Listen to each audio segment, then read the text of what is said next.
Alright, so where we did leave off, you guys got me some water. One moment.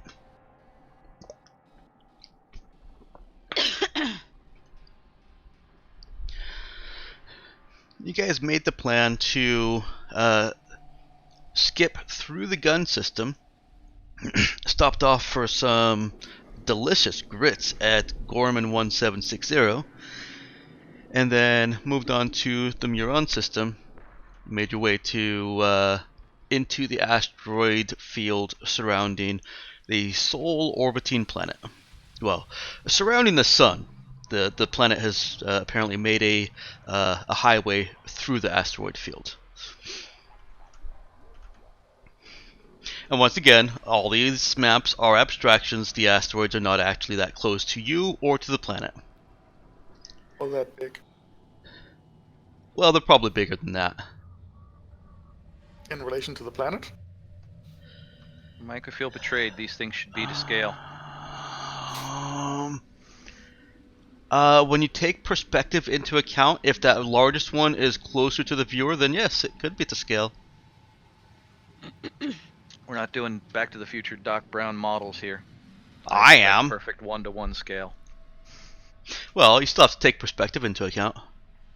I don't do two-dimensional. Sorry. Well, you're gonna have to build a diorama and video it. I have built a diorama. It is right there in front of you. With your hands. I did. Mind. I used my hands. I had to put my hand on the mouse. And it is moving. Just keep watching.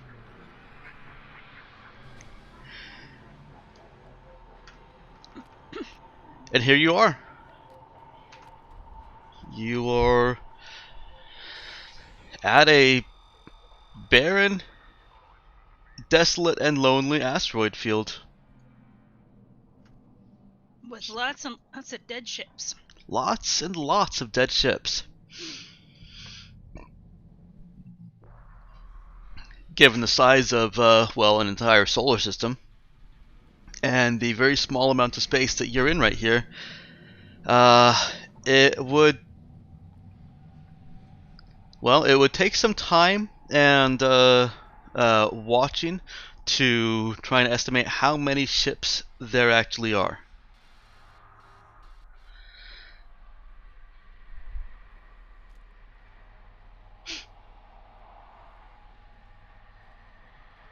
We'll say that you guys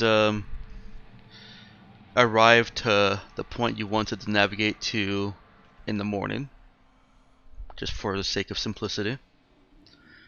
Or in the, starship morning. And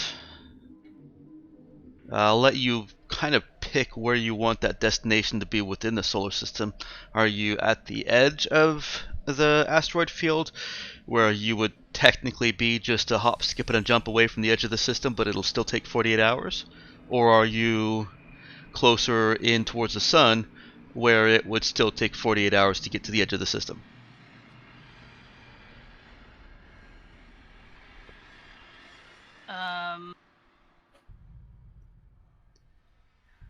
It doesn't matter mechanically. It just matters for flavor. Like, what kind of placement do you want in this field?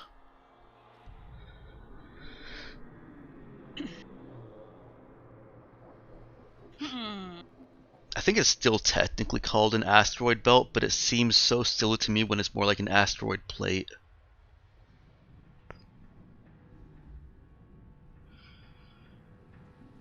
It's like a plate? Yeah, it's like a plate.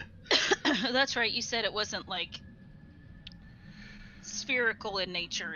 It's flat like rings around Saturn. Yeah, so it would be an asteroid ring, but they don't call them rings when it's around a system. As far as I know. No, they call it a belt.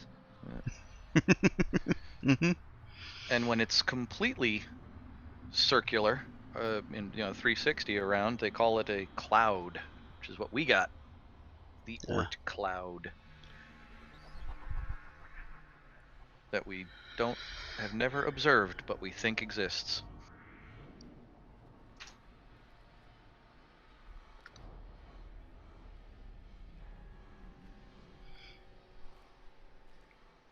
So where do you think you want to be in this extremely wide belt? Kind of on the edge of the system. Okay. As I said, you arrived there pretty early in the morning. You guys have done your various projects throughout the days, and now you're looking at asteroids within tens of thousands of kilometers of each other for as far as your ship sensors can see. Well, Colleen starts mapping out the shipwrecks. Okay.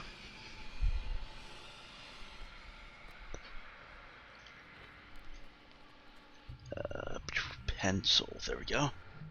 Those noises are not conducive to thought. I have no idea what you're talking about. So I'm just gonna With the hit creepy space noises. hit the I know you mute can just tab. Yeah, Yeah, I know. Usually don't, because there's, it's part of the game, but that is not conducive to thought. That's fine. I did pick this track specific to this system. It's not just yet another creepy space music track. it's the Moiran leitmotif. Yeah, except it's called Terror. Oh, what was that, Nick? It's called Terror. Oh, don't go looking at track names. It's not good. I always forget where those display. Under the little Click on the jukebox. playlist. It has a music symbol on it. Okay. I never clicked over into there when I was, because usually I'm the DM. Colleen is starting to track and catalog ships that your sensors can pick up. Yep. Now, is she doing that for any purpose other than simply saying, this is a good ship to go try and salvage? Well, I mean, she's also checking if any of those things are active. But now the main purpose is to basically categorize them to maybe get some info on, let's say, that's a frigate, that's might have been a cruiser. Okay. So we can decide, hey, this is the most high value target. The ships that you can see are of varying sizes. And I have some mechanics set here. So, it will take a number of competent characters with fix 1 or above to salvage. I think we have that. I think so. You can have non-competent fixed characters helping for some additional salvage. And once you guys are kind of done with asking questions about the system and setup, we can just go through the days and kind of tick off how many days you want to spend here. I will tell you as GM, there is effectively infinite salvage here. Just depends on how much time you want to spend. How much food do we have? So we can farm money here forever. Hooray! Considering our upkeep costs, we'd need to. Hooray! Well, yes, you actually Good point. can earn more in a day than you spend in maintenance. I did the calculation, and every day you're operational costs about 15,000. Problem is to do the maintenance, we need a shipyard. Yeah. Some of it. We can do some maintenance flying around, but not much. Technically, Yeah, no, like not the according to the nope. rules. Nope. Not the big maintenance. Yeah. The 6-month maintenance is supposed to be at a shipyard. Oh, yeah. But I mean, like, fix shit on the run. I Yeah. can imagine the mechanics say, like, you can't fix your ship without docking. No, but that's in addition to the 6-month maintenance. Yeah. Just We don't get credited for that in the cost for the 6-month thing.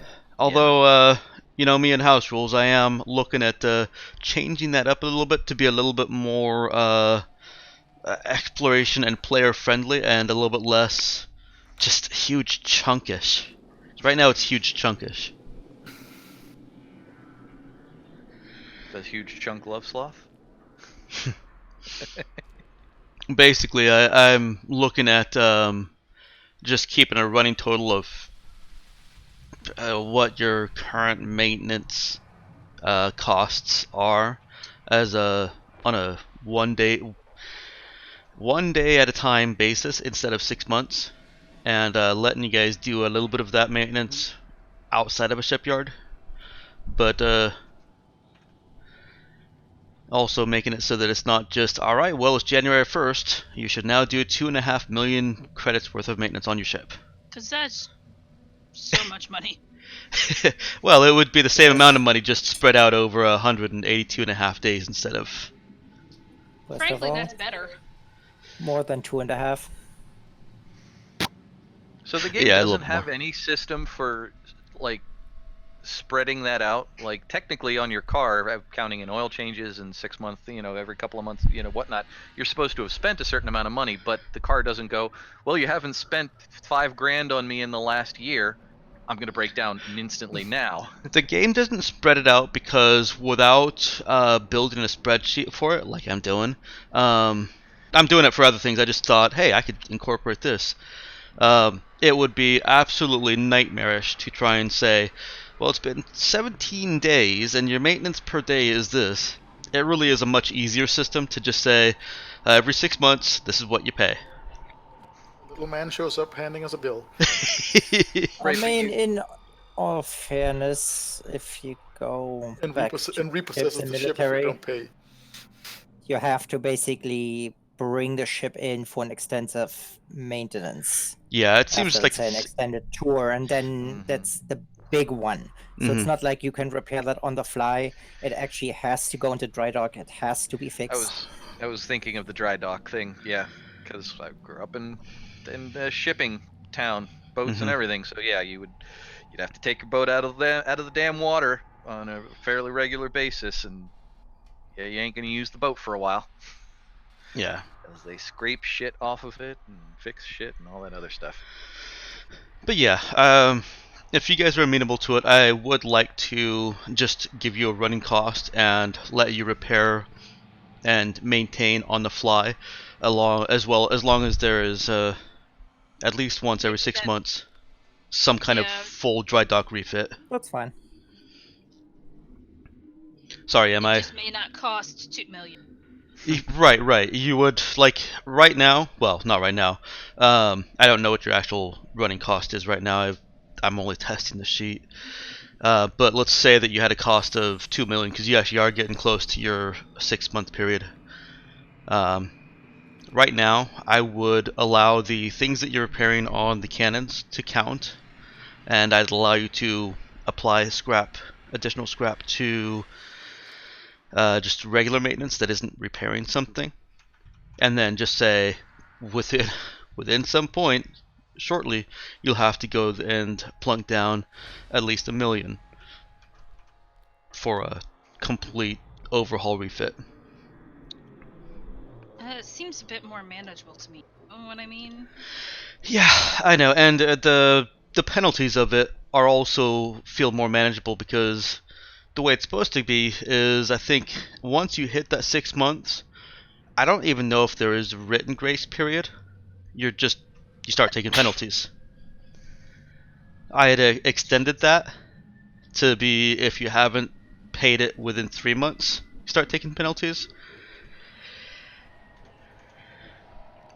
Yeah, I like the idea of a running total a lot better. Excuse me. Especially with all of the maintenance that we have done on the ship. Yeah. It's like we've put a crap ton into getting this thing back up and running. Yeah. We inherited a beater. Nice beater. A nice beater, yeah. Yeah, and that's part of that. That's actually my fault as a GM. That's not intended in the rules at all. You don't normally get a ship that you have to spend so much time and resources repairing. That was part of my push on the campaign. Well, yeah, and I feel like you're not, as characters, the game doesn't intend you to have a ship like this with these kind of costs until you're at a point where you're running intergalactic trade and Yeah. shit. You're supposed to build up to this, which is what the repair is supposed to represent. Mm-hmm.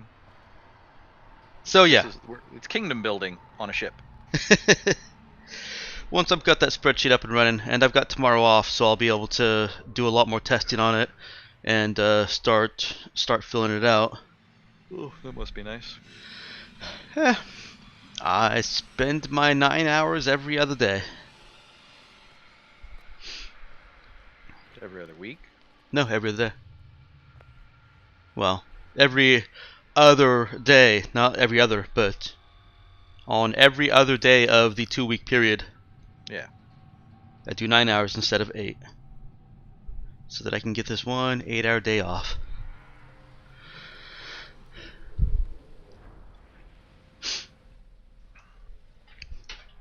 So the characters are looking out at the asteroid field. You're nearish the edge of the system, but you had to go in a little ways to... Or you had to go a little ways away from the technical edge of the system so that you could even get close enough to any of these hulks and ships to start salvaging them.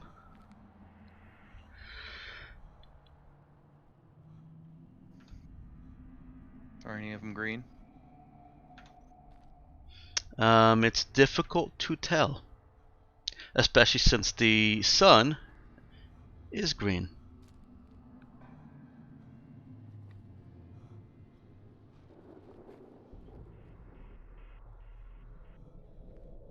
Interesting.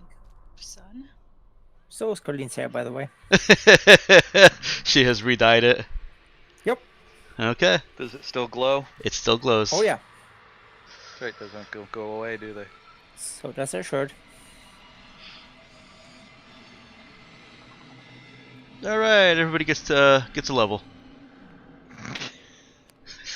You shouldn't make that assumption. You haven't read the damn thing. It's good. We're good. It can't be any worse than Mel's. Mel's was fine. All of the recaps except for Emma's first attempt, which I took with humor. Yes. I didn't think you were being serious there. No, I wasn't. I was being a smartass. You were. Successfully. I like looking at your initial spelling of her name and just adding, taking one of the E's out and putting an A, and thinking of the Apple device that lets you lean around corners.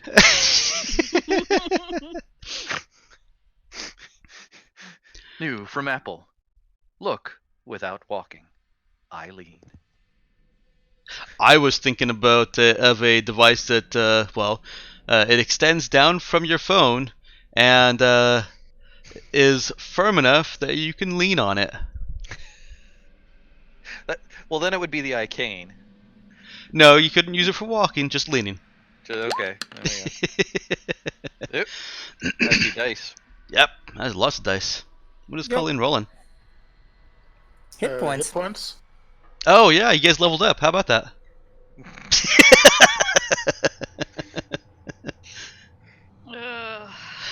How do we do hit points? Okay, so let's start one thing at a time for those that want some guidance through. And that first thing is going to be skill points. The saving throws take care of themselves, right? The saving throws take care of themselves, yes. So that puts us at 5. Yes. And attack bonus wouldn't change since this is an odd level. If you are a... Well, alright, fine. You want to start with that instead. Alright, backgrounds. I don't want backgrounds. I want classes. If you are an expert, you do not get any attack bonus. If you're a warrior, you get +1 to your attack bonus.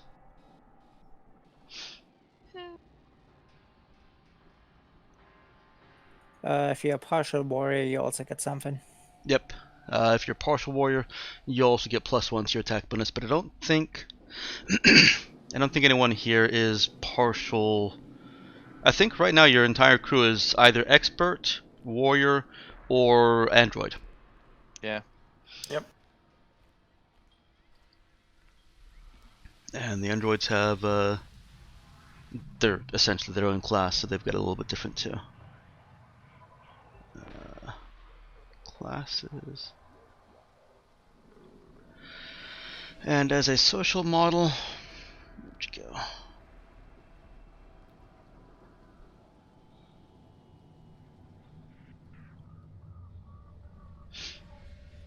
Ah, right. As a social model, you simply do not lose the skill point that the physical model does. Hooray. Alright, so everybody's done with attack bonus? No. Yours should be going up to +5, Emma. I think it went automatically. It says +5. No. No. I don't know how to change this, Mike. It's okay. I'm looking at it right now. You've got it on the pencil, that's good. The attack bonus under the weapon stays the same, and attack bonus under character should actually go from 2 to 5. Not. It's under Under core statistics. statistics. It's right in the same box as your hit points and system strain. My attack bonus is okay. Yeah. I think I've neglected doing, but we haven't. Good thing you haven't really been using it. Yeah. Okay. Attack bonus done. As Mel mentioned, saving throws take care of themselves. Next is skill points. And if you are an expert, you get 4 skill points. If you are a warrior or an android social model, you get 3 skill points.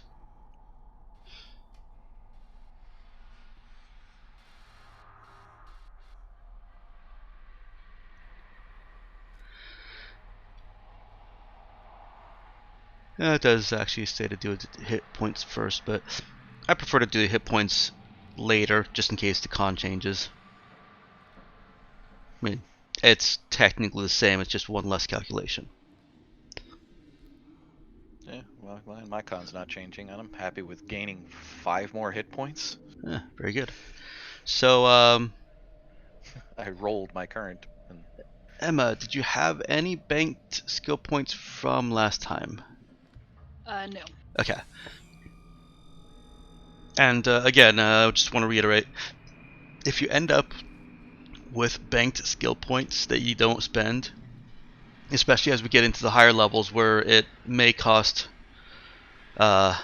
more skill points than you gain to level up a skill, or you simply can't level it up because you're at the character level max, just put that into notes. Same with any attribute gains that you buy. So Can you just keep them and unspend skill points? oh yeah, I guess you can. I honestly I forget that box is there.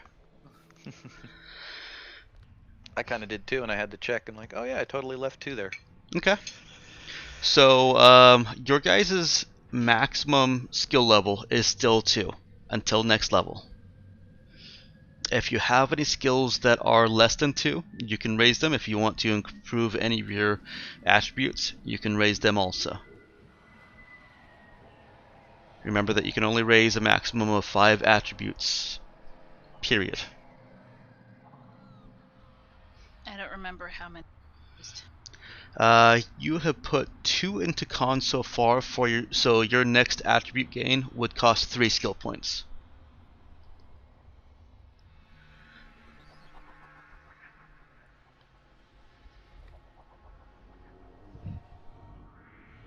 Things there. How much would it take me to raise fix to 0? Raising a skill that you don't have to 0 is only 1 skill point. So I could raise administer and fix to 0. You Have could. one And when you're doing this planning, keep in mind that going from a 2 skill to a 3 skill at your next level up will cost 4 skill points.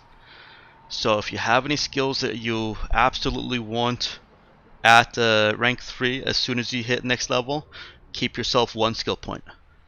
So that would be a good Mhm. to Yeah, you could do your administer and your fix both at 0 and leave yourself with 1 skill point left over. for next. Yeah, because I think I want or shoot one of the two.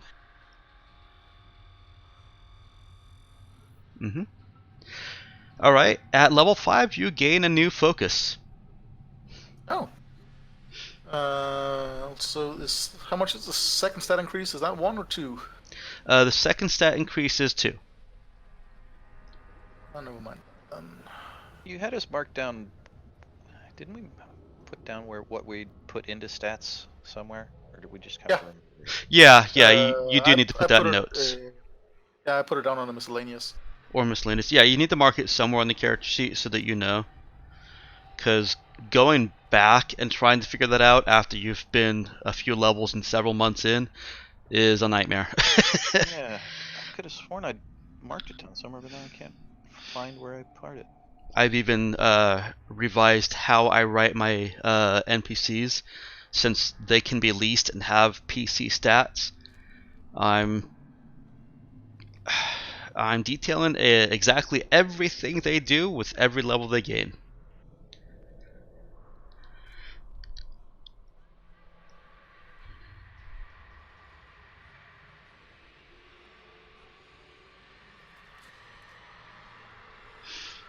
Matt, if you want, I can look at Dude's base stats and tell you what's different.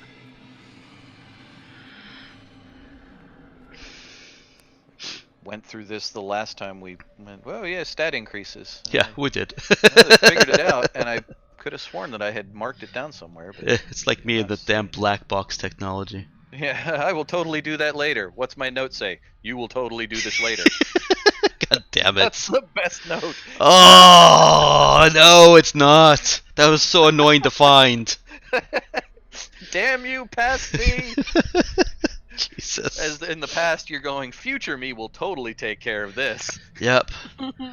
Okay, so That's that classic when you hate your drunk self, because drunk self is like, sober me will totally remember this. yeah. Dude had 14, 11, 13, so you put 1 into con. That's right. To get the +1. 14, 14, 10. So that's the only thing Yeah. you did. Put it in notes. Feel like we've had this exact discussion before, and I could have sworn that I did. Yes, well, I have your character sheet open this time, and I'm watching it. It's not there yet. Your 4 basic white t-shirts, however, are. Mm-hmm.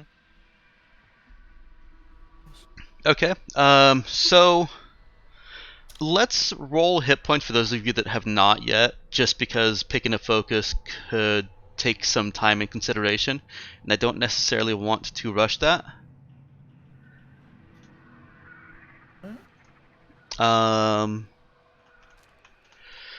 So By the way, I put 1 skill point into buying face off. okay, So I'll just increase the strain by 1.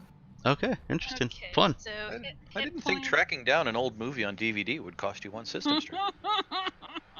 Yeah, Well, there you go. And it's not even a good movie. It's a terrible movie. The system strain is the cost you're paying for watching a Scientologist project. Jesus Christ, how much do you lose for watching Battlefield Earth? Man? I was thinking the same thing. Character self-destructs. That's character suicide. At least for androids. Then again, would you really want to live after having watched Battlefield Earth? Pretty much not.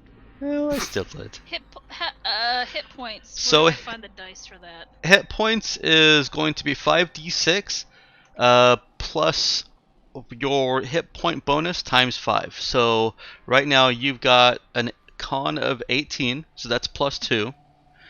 You've Wait, hit point bonus, not just level.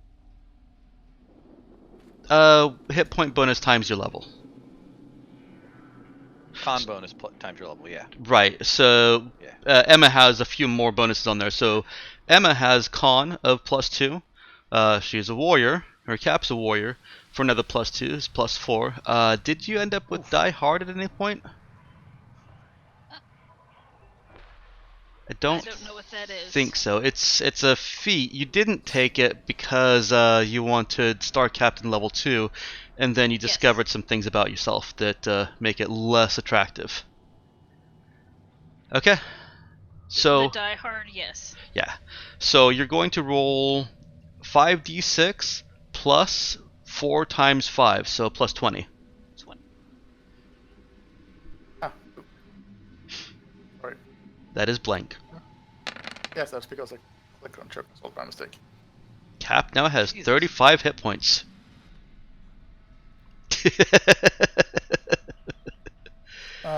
The plus 2 I get from body swap, that's added to the total. That's added to whatever the new total is, right after the roll.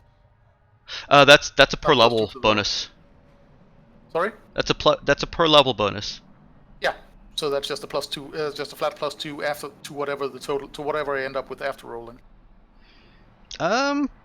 You're saying it in a manner that I'm not familiar with, but I think you're saying the same thing. So let me. I roll 5d6 now. Then I take if I roll higher, if I roll below my current hit points, I'll increase my hit points by 3. See. No. If I roll above it, I'll take what I roll plus 2. No. Well, you're going to roll 5d6. Do you have a con bonus? Nope. Okay. So you're going to roll 5d6 plus 10. Oh, so it acts as a plus 2 con bonus. Yeah. It does. Yeah, that's not what I said. Okay. Glad we What I thought clarified. what I thought was that it was just a flat plus 2 bonus after the result. Oh god, I would think that was be a terrible benefit. Yeah. He probably did. Yeah.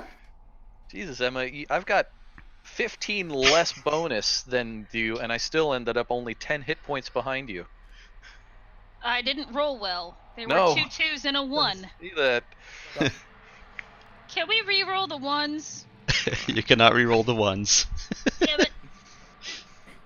Hey, in the other Stars with Numbers game, I ended up at level 1 with 1 hit point. Yep. In all fairness, my stat rolls were phenomenal, but then it came time to roll hit points. 1. I still survived. Should have put one of those phenomenal stats into con. Nah. Nah, screw that noise. Nah, you did still survive, and you had good support on that mission. You literally had a melee character and a I am tank character that was making maneuvers specifically to draw attention away from the less well protected. Yeah. In all fairness, I did one-shoot one of those suckers. Yeah. Yeah. My character was the tank and did some damage, but that was not the purpose. I now have impact sump. Oh, that is definitely a better result with the with the plus 2. Yeah, it is a bit better. This means I get 8 hit points instead of 3. Yes. I'll take that. All right, everybody's got their hit points. I will remind you that there are some foci in my house rule. In fact, let me update that with the most recent version. Oh, I was gonna say I still have that PDF, but if you're gonna change it, then I don't. There's only one thing new in that, and that's the black box technology. Yeah. Did you hear what you said? Technology? Yeah, I don't even Black care. Bach. I don't even care. That's how much it annoyed me. And there's also a focus at the very end, which, well, actually doesn't help you guys at all. Never mind. So, no, there's nothing new in the updated house rules for you guys, so I won't even bother yet.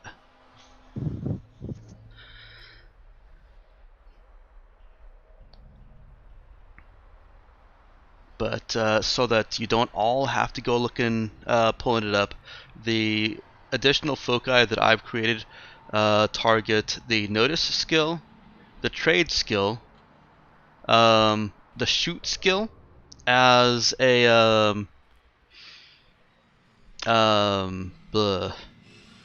Overwatch, basically. It's actually what it's called. There are 2 for the no skill, and 1 for the fixed skill, and 1 for administer.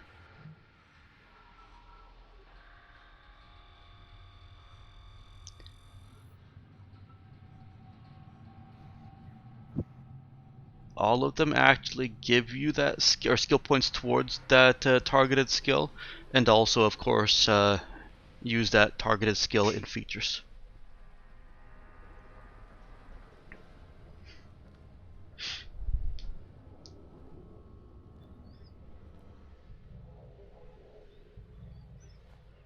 If you have any questions or want some suggestions, I have a suggestion. okay.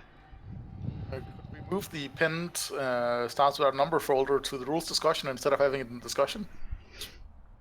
No, because rules discussion is intended to be for more on-the-fly rules. But you have the house rules there.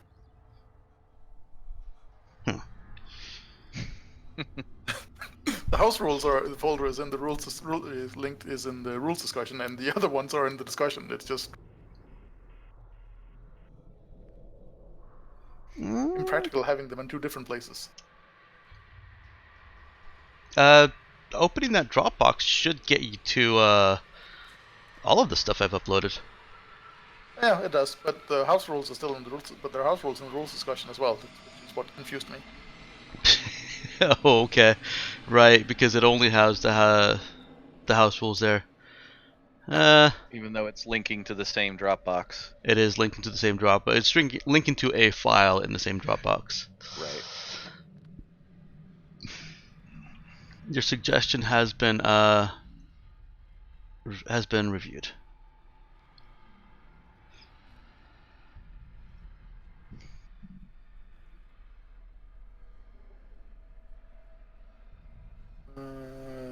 Anyone has a page number for foci? Yeah. Somewhere between 3. It's somewhere between 3 and 29. In the base PDF, it's page 20 is where they start. Mm-hmm. Yep.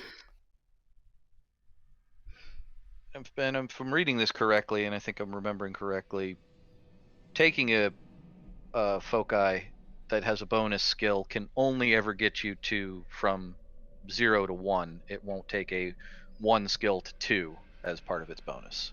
It actually will take a 1 skill to 2 as part of its bonus. Once you're past character creation, the rules change. That's right, because that advancement thing is a completely different set of pages. I always forget about that. Yeah, any focus that gives you a skill, it says gain as a bonus skill, gives you 3 skill points towards it. Right.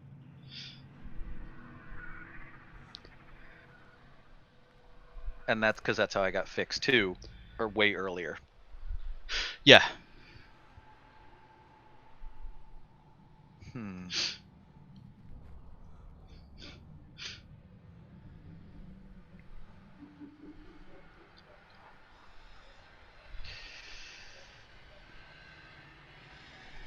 I think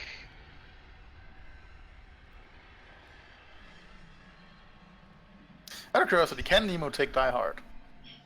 Yeah. Okay, and would it actually work the same way? Let's see.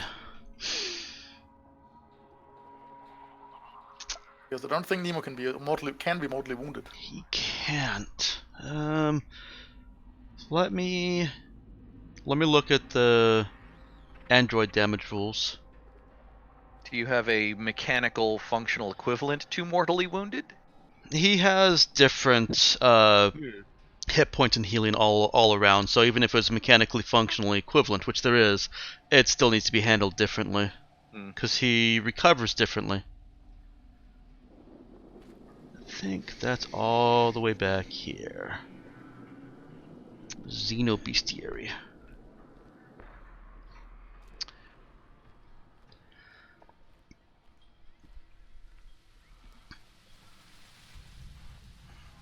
There we go.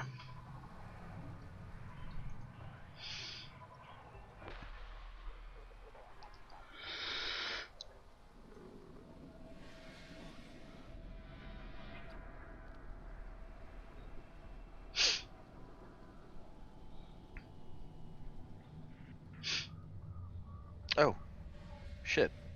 Mm-hmm.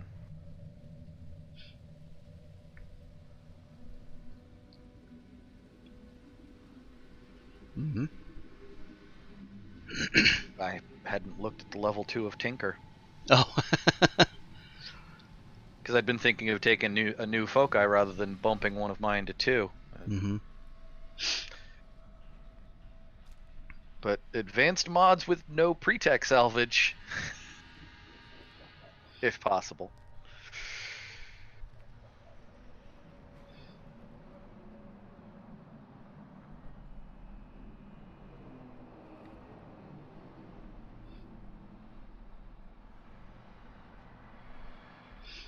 Oh wow, I was not using my Wanderer foci.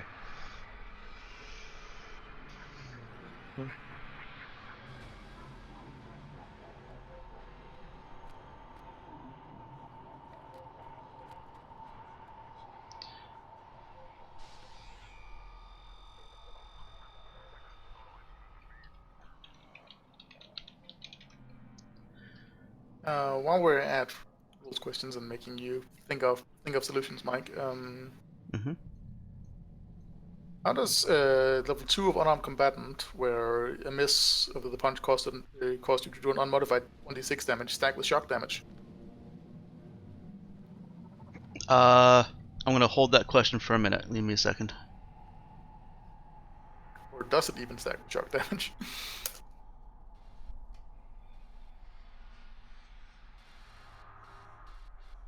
All right. I've mentioned before that there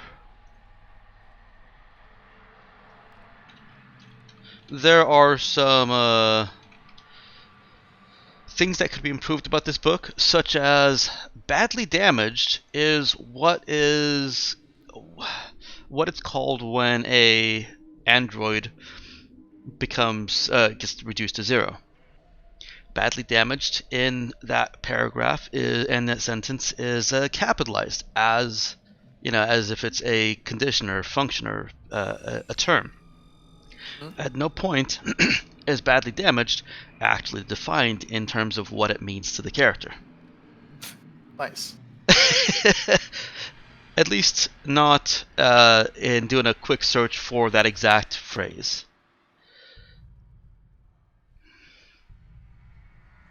So, and healing.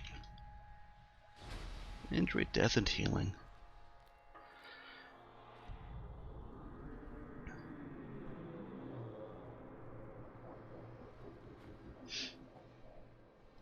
Wait, what was the question about badly damaged? What does it mean? Basically, what happens when a non-living thing is reduced to 0 hit points? It actually says if it's badly damaged, if such a bot is reduced to 0 hit points, again while badly damaged, it must make a physical save or be permanently destroyed. Okay, so there's no actual effect on them for being badly damaged, is what you're inferring from that, I take it. Yep. So it's basically reduced to 0 hit points, but not entirely smashed and incapacitated, badly damaged. Mm-hmm. You can remove that quality. It requires 24 hours of work by a technician and spare parts. And then comes the if a bot is reduced to 0 hit points while badly damaged, physical save or permanently destroyed. So it means Where you said If that you have that. if reduced to 0 again, or just period? Yes, Okay. while you basically have the badly damaged effect on you, and you get reduced to 0 hit points, physical save or game over. Okay. Oh, right, because you could be badly damaged and healed, Mm-hmm. but you're still badly damaged. Yep. Yeah, I mean, that works because it puts robots in an additional. It gives them an additional level of survivability, which I like for robotic-like things. It's basically what I do with all my undead. Um, I don't know if that is intended in the text because it says, as a field expedient, attacking Jared rig badly damaged VI in the field, healing it with spare parts. But if healing it with spare parts in the field doesn't remove the badly damaged quality, I guess it just gives the bot an additional level of hit points reduced. Okay, so with that, basically, Nemo's a zombie. Hooray. Yes, hooray. And let's see. Automatically stabilize if mortally wounded by anything other than smaller than a heavy weapon. That would not do anything for you. Right. You would basically just be gaining the extra 2 hit points. Yeah, not worth it. Yeah, not really. What kind of what direction are you thinking of, Emma? I was thinking of going with the second level of close combatant. Okay, so are you trying to make Cap more combat capable? Yeah, it seems like that is a decent wise Okay. to me.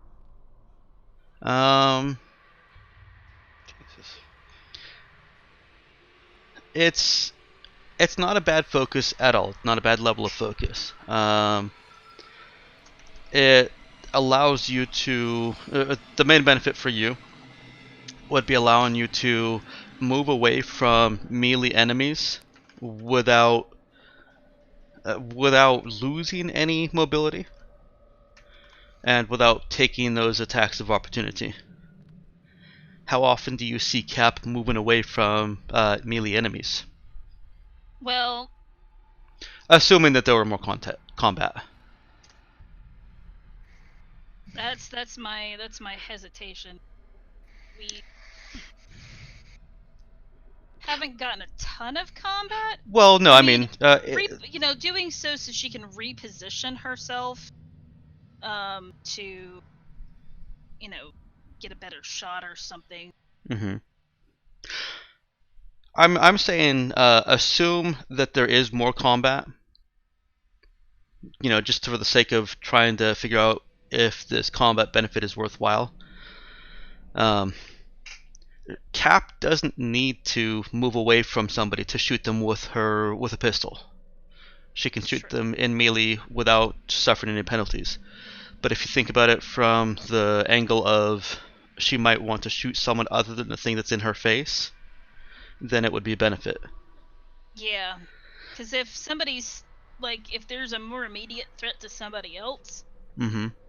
she may choose to shoot that other. mm-hmm. And close combatant level 2 would give her that freedom. Take a look over at Gunslinger also. It's basically just bonus damage when shooting. Which is nice. So yeah, if those are your 2 primary options, really, if you're wanting her to be more shooty combat capable. Just not sure where else. That's why I was kind of looking for suggestions. What else? Mm-hmm. What else would be useful? Well, she's got Starship Captain. And I've got it max level. Mm-hmm. Outside of combat, what skills, what direction do you want her to go skill-wise? Really kind of focusing on that leadership.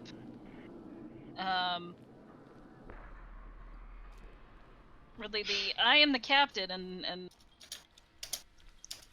I know how to run my ship and take care of my people. And I saw the follower one. Mm-hmm. Henchkeeper. That also looked. No, not the henchkeeper. There's one above that. It does not apply to pieces.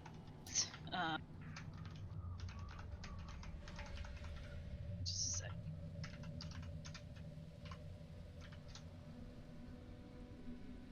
I mean, the solo PCs never captain? count as followers. Are you looking at authority? Yeah, authority. Mm-hmm. Yeah, make a request from an NPC that is not openly hostile to you.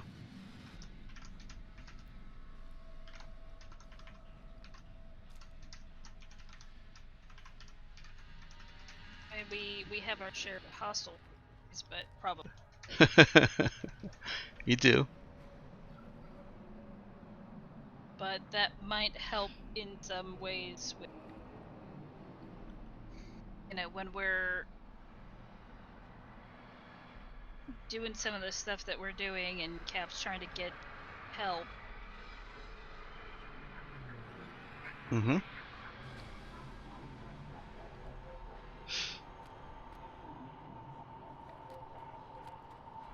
I will probably ask you to do more than simply say, I use my ability, though I think you already know that. Yeah.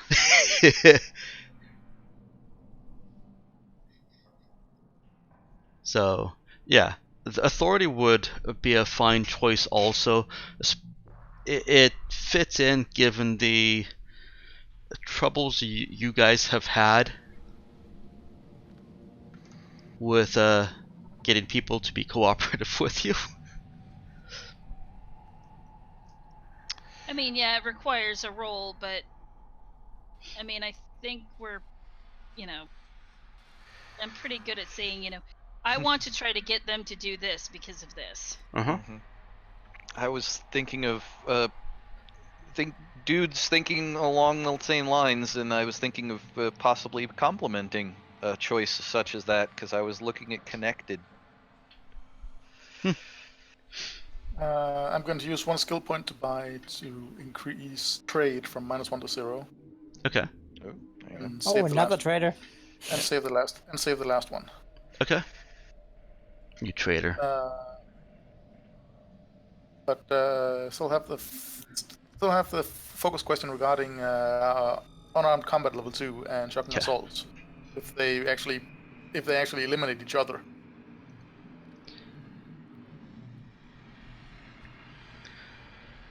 No, the extra D6 adds on top of shock damage, and it is not shock damage for purposes of anything that affects shock damage. So you're looking at shock and assault and unarmed combat, right? Yes. So if I were to take level 2 of unarmed combat, then a miss would deal 1d6 plus shock damage. Correct.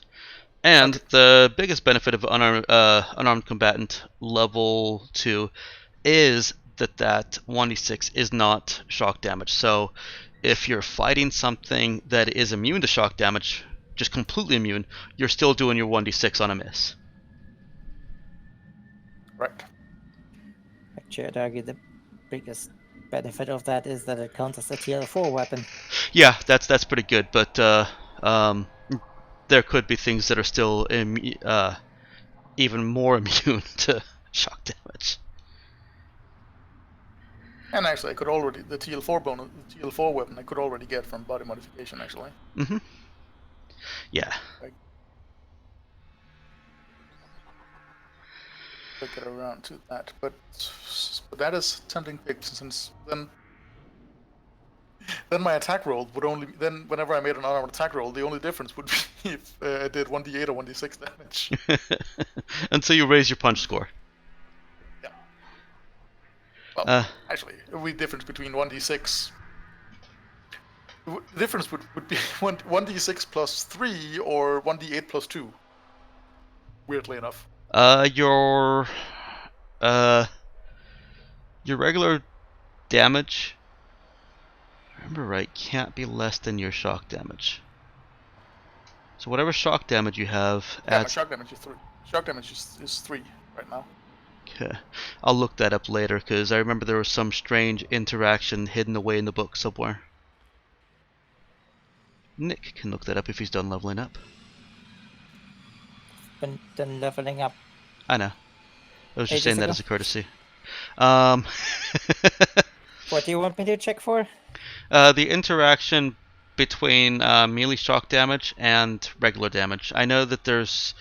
I remember there being something that says that your regular shock damage or your regular damage can't be less than your shock damage, but I don't remember what specifically that is or where it is. I think it's stated in the Shocking Assault Focus, actually. Yep, shocking assault level 2. Regular hits never do less damage than the shock would do on a miss.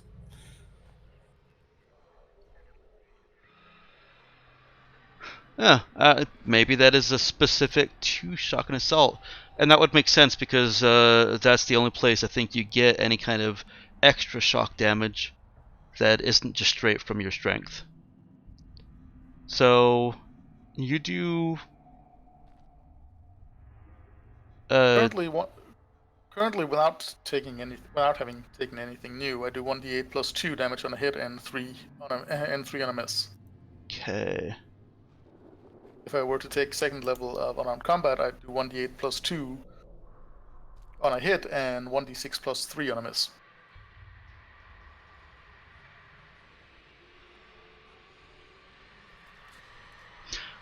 Well, that still works because without that unarmed combat, you would just be doing 3 shock damage, and 3 damage is the minimum for a regular hit. For a hit. Yes.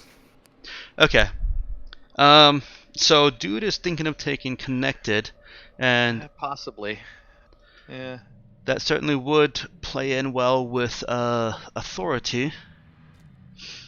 It would give you guys a lot more dice rolling, role play oomph. The other thing I was looking at is taking Wanderer to level 2. Yeah, you really haven't been using that. No. You made me find a taxi and steal a car. Well, I kind of didn't need to. If I'd been willing to spend an hour. That's the time constraint really I would have looked at that and gone, I'm not spending an hour. yeah. And were you willing to working passage? Mm-hmm. Level 2 of Wanderer would be really fucking useful for us. It probably would be. Like, ridiculously useful for us. Hey, I just gave up a ton of skill points just to bring Hacker to level 2. Mm-hmm. But looking at it, actually, unarmed combat level 2 looks like a way better pick than Shocking Assault level 2. I would agree. Yeah. That seems like a bit of an oversight. Shocking Assault level 1 is amazing, but level 2 is seriously lackluster in comparison to unarmed combat. Well, it's a numbers trade-off. You get plus 2 damage guaranteed, or you 1d6 damage guaranteed.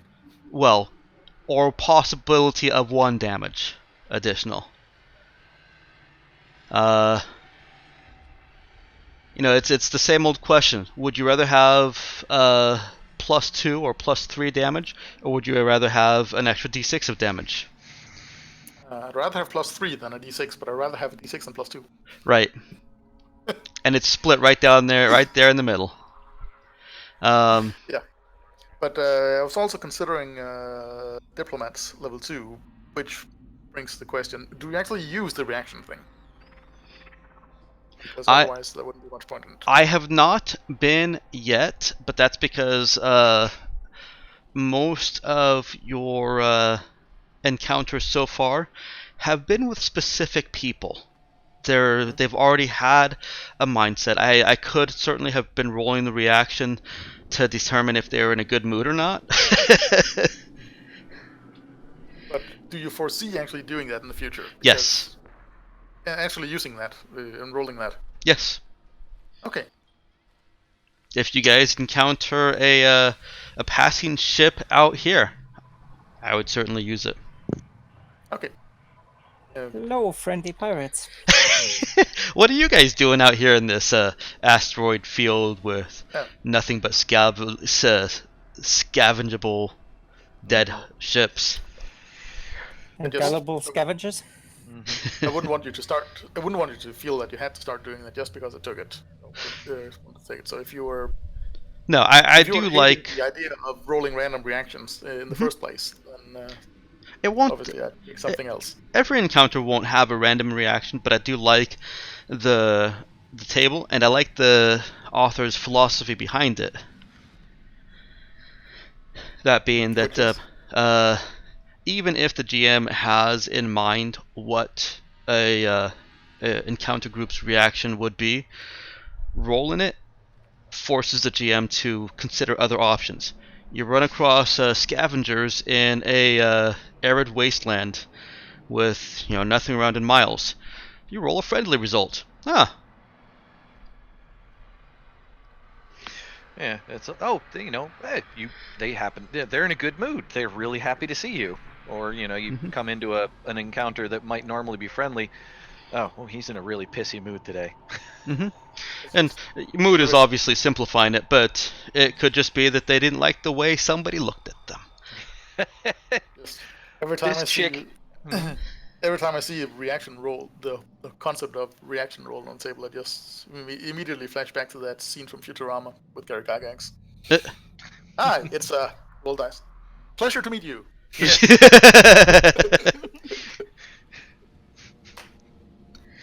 Yep. Alright, so we're looking at Wanderer, Diplomat, Tinker, Connected, Authority, and Gunslinger. Or not Gunslinger, Close Combatant. Yeah. So for Tinker, Mike, I still find it as a GM a little annoying. Here's a table of things you totally might build, otherwise make shit up. Without a real specific set of rules of here's what the cost should be, here's what the pre-tech cost should be for this kind of stuff. Oh, come on. That's why I disliked his Space Magic edition in this book so much. It was like, okay, pull spells from other systems, just pour the fireball from D&D over. No, thank you. You can put it in the book, and then I'll look at it. But yeah, I like the idea of being able to make mods that would normally require pre-tech salvage to not require it. But then I'm looking at the small list of things that are actually pre-calculated and go, that would require Mike to have to make up mods. I would put the ball in your court. I can't think of the right words. I would put the workload on you. If you want to do something with a mod that's not on that list, design it, tell me what you want to do, consult with your fellow players if you need to, and then I'll give you a cost. Right. Just based on one of the example ones, though, it would totally let me make, without the requirement of pre-tech salvage, armor that looks like whatever clothes we fucking want it to. Mm-hmm. If I took Tinker to 2. Drawing board sessions with Colina in order. It would let that dude could make Colleen a set of armor that could be whatever clothes she wants it to be and give her the control panel. I believe it still keeps the same encumbrance and other features, so I would still put restrictions on how well it can represent normal clothing. I mean, It if you would keep try and Colleen happy. if you try and get a combat field uniform and make it customized, is that the one? No, not customized. Which one are you? Oh, polymorphic blending. Yeah. Uh, Yeah. Hey, Like that's Colleen has the money for an electro drone. yeah, no, I would still limit how well that it actually represents based on the armor that you're trying to modify. but I'm no Colleen would probably that would let dude make sure that Colleen is wearing armor instead of clothes and still have clothes she wants to wear so that he can know that she's safe. And she But could you people change. already made her wear armor. She's wearing armor. And you could she could change her outfit on the fly. Because it can have up to 5 pre-programmed settings. 5? I see several dozen different appearances. Oh, I thought I saw 5 in there for some reason. Yeah, no. It costs 5,000 credits to build That it. might be what I was looking at. Yeah, and 1 unit of pre-tech salvage that I could reduce to 0. Mm-hmm. So yes, you could have multiple outfits without having to change clothes. Ooh. If I took Tinker to level 2. I like the idea of taking Wanderer to level 2 because then we could forge fucking papers. Man, it's like this level gives you guys difficult choices. Mm-hmm. Yes, I had to brood over my focuses for a while. No, you Yeah. didn't. I'm took the going longest. with you will respect my authority. Okay. I'll take the second level of unarmed combatant. Okay. So I think that for Cap going with authority, especially since we're now more accumulating Mm. NPCs, NPC crew, especially if you look at that second level. Yep. Mm-hmm. Your followers will not act against your interests unless under extreme pressure. We will not be betrayed. Oh, I thought she was looking at the numerical benefit of it. That too.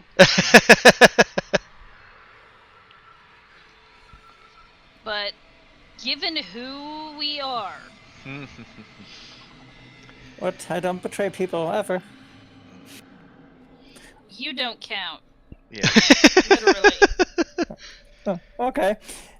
On the bright side, I made life very easy for Mike. He never has to worry about data protocols ever again. So you did take hacker level 2? Yes. Oh, very good. I was worried about data protocols. It was consuming my dreams and nightmares. I don't have nightmares, but it's consuming my As dreams. I said, I was giving up tons of skill points for that, but I Wow. figured, yeah, Thank you. before I have spent the time to deal with data protocols ever again. That sounded like a vague threat. I was like, okay, fine. What skill points were you giving up? Were you going to take specialist on something else? Yes, I was either considering it on fix or throwing it into heal. Oh, okay. Just the free skill points I would even get retroactively. And Mm-hmm. accumulative would free up tons of skill points I can throw into other things. Yeah, I like my version of specialist a lot better. Well, I'm not disagreeing, don't get me wrong. I was heavily considering program specialist level 2. Yep. Because either the extended durations or just the 3d6. Mm-hmm. Once my program skill gets to 3, means in ship combat, I can take out a ship by just making sure they don't have any command points to spend. So in this case, it's a bit of a gamble, but I'm willing to count on my rolls. All right. So what do you guys think? I think I'll bypass Tinker for now because I feel like we still need to stay socially under the radar kind of stuff. Connected gets us a potential almost mildly illegal favor as long as we've been in this area for at least a week and is friendly. Or Wanderer if I take that to level 2. Like getting a new black It- box. Mildly. Well, It's not keep illegal. It's in not mind though, for Echo, the Wanderer, Echo. especially with the papers, how good is your int administer? Well, I've got enough skill points banked that I could take administer up to a +1 score, and my int is +1. I mean, these are the numbers this system plays with. Mm-hmm. I won't have +2 int for another 3 tax to the skill. Let me The throw attribute. some just general information out to you. Cap is already working on Administer. That doesn't mean nobody else can, but just so you know that there is somebody with Administer. And It's a 0 now. And we have Okay. Connect and Trade covered. and Especially if your Evo takes next it too. focus pick is at level 7. The next one. Mm-hmm. You only get one more focus pick after that. So this and then 2 more foci. Or focusi. Mm-hmm. Focus eye. Yeah. So yeah, I mean, this feels like one to take something to 2 as opposed to keep just adding +1 foci. I'm already at 3 +1 foci, or 3 level 1 foci. It's great for Focuses. skills. Mike, Mm-hmm.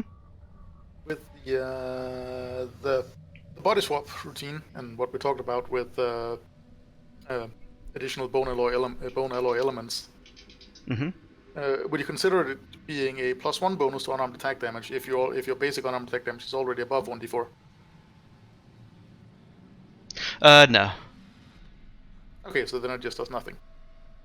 Yeah, I think for that you're only getting the +2 to the Okay, so yeah, so there wouldn't be any point of doing that then.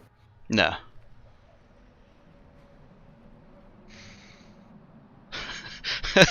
When you are wearing arms, the way I have to word things for the chameleon is fun sometimes. Yes. All right. Well, no need to pay extra for that then.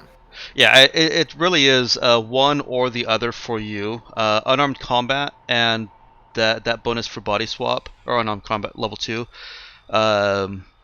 coincide a lot. Like your unarmed attacks count as TL4 weapons. That is exactly what that line and count as advanced weapons covers as well. Yeah, I know. That was Yeah. That's why I asked about the d4 damage. Mm-hmm.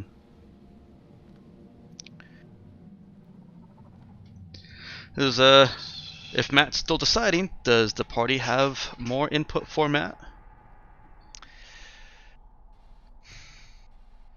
I think the big question is how useful do we think getting travel papers and identification is going to be? We're still I don't My think Mike would. problem is that how much how many places have genetic ID.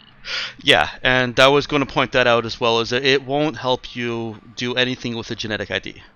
Or the black box to change, oh, this is totally a cool ship. I figured. Yeah, that would fall into the rather illegal range. No, that'd be for that'd be for like Connect or something. I'm talking about Wanderer, like the travel papers and identification thing. Yeah, I mean, it depends on the systems that Mike builds. If this genetic ID thing is prevalent pretty much everywhere, we're fucked. Yeah. That's Well, it isn't. We don't It isn't prevalent everywhere. It is sprinkled. The more advanced worlds will have more advanced, basically law enforcement technology is what that is. It is potential, well, not potential, but it is population tracking and control at a genetic level. And you'll see that on the much more advanced planets. Like March, pretty much guarantee that they're going to have good genetic ID tracking. The question is do they, if you want to land on the planet, oh, but yeah, by the way, you come here, you have to submit to genetic. What was the question on that? Sorry. Well, so, like, is it something that is forced? Like, hey, you want to land here, you've got to submit to genetic ID. Some planets will do that, yeah. Probably like March. Probably like March. that becomes kind of a GM question. Based on the way you're building out these systems and whatnot, do you feel like this skill would be useful? It won't get you everywhere or anywhere on every planet. It will be very valuable on some planets, or in some situations, even on some of those planets where it's not really doing much for you because of how locked down they are. There could still be uses for it. I don't On the foresee other making hand- it obsolete. I was gonna say, on the other hand, Tinker, you can build shit to bypass shit. As long as it's an advanced mod that doesn't need pre-tech, or Tinker depending on how is well a we- force multiplier. As long as you have the actual cash for it, and you don't take anything that requires too much pre-tech, like everything that you choose has only one, it is strictly buffs to what you guys can do. Wanderer is ease of access, and I think the other one you're seriously considering was Connected, right? Yeah. And Connected is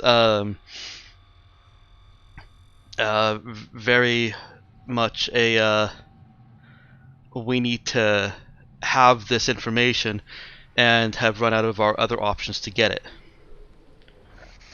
Yeah, I mean, Connected feels like it can be lots of really random stuff. Yeah, I'm not. I don't mean to just limit it to information. We need this thing. Yeah, we need a room to have a meeting in on this place. I know a guy. They closed the restaurant down early today. He can get us in, and we got a back room we can use, kind of stuff. Yeah. I think of the three, But we'd Connected have is the to one that has the time requirements. Yep, Connected gotta has be it. there for Need a to spend a week. week. Yeah. And it's got to be not entirely hostile. Yep. We haven't spent a week almost anywhere civilized. We've spent weeks out in space and shit, Mhm. salvaging and shit, but we haven't sat down for a week because we're worried about what the fuck is going to happen. Yeah. Of course, Could be worse. Wanderer and Connected would work great together. Wanderer level 2 and Connected would be fine because Wanderer level 2 get the papers to stay under everybody's notice. Then we can spend a week there building up Connected.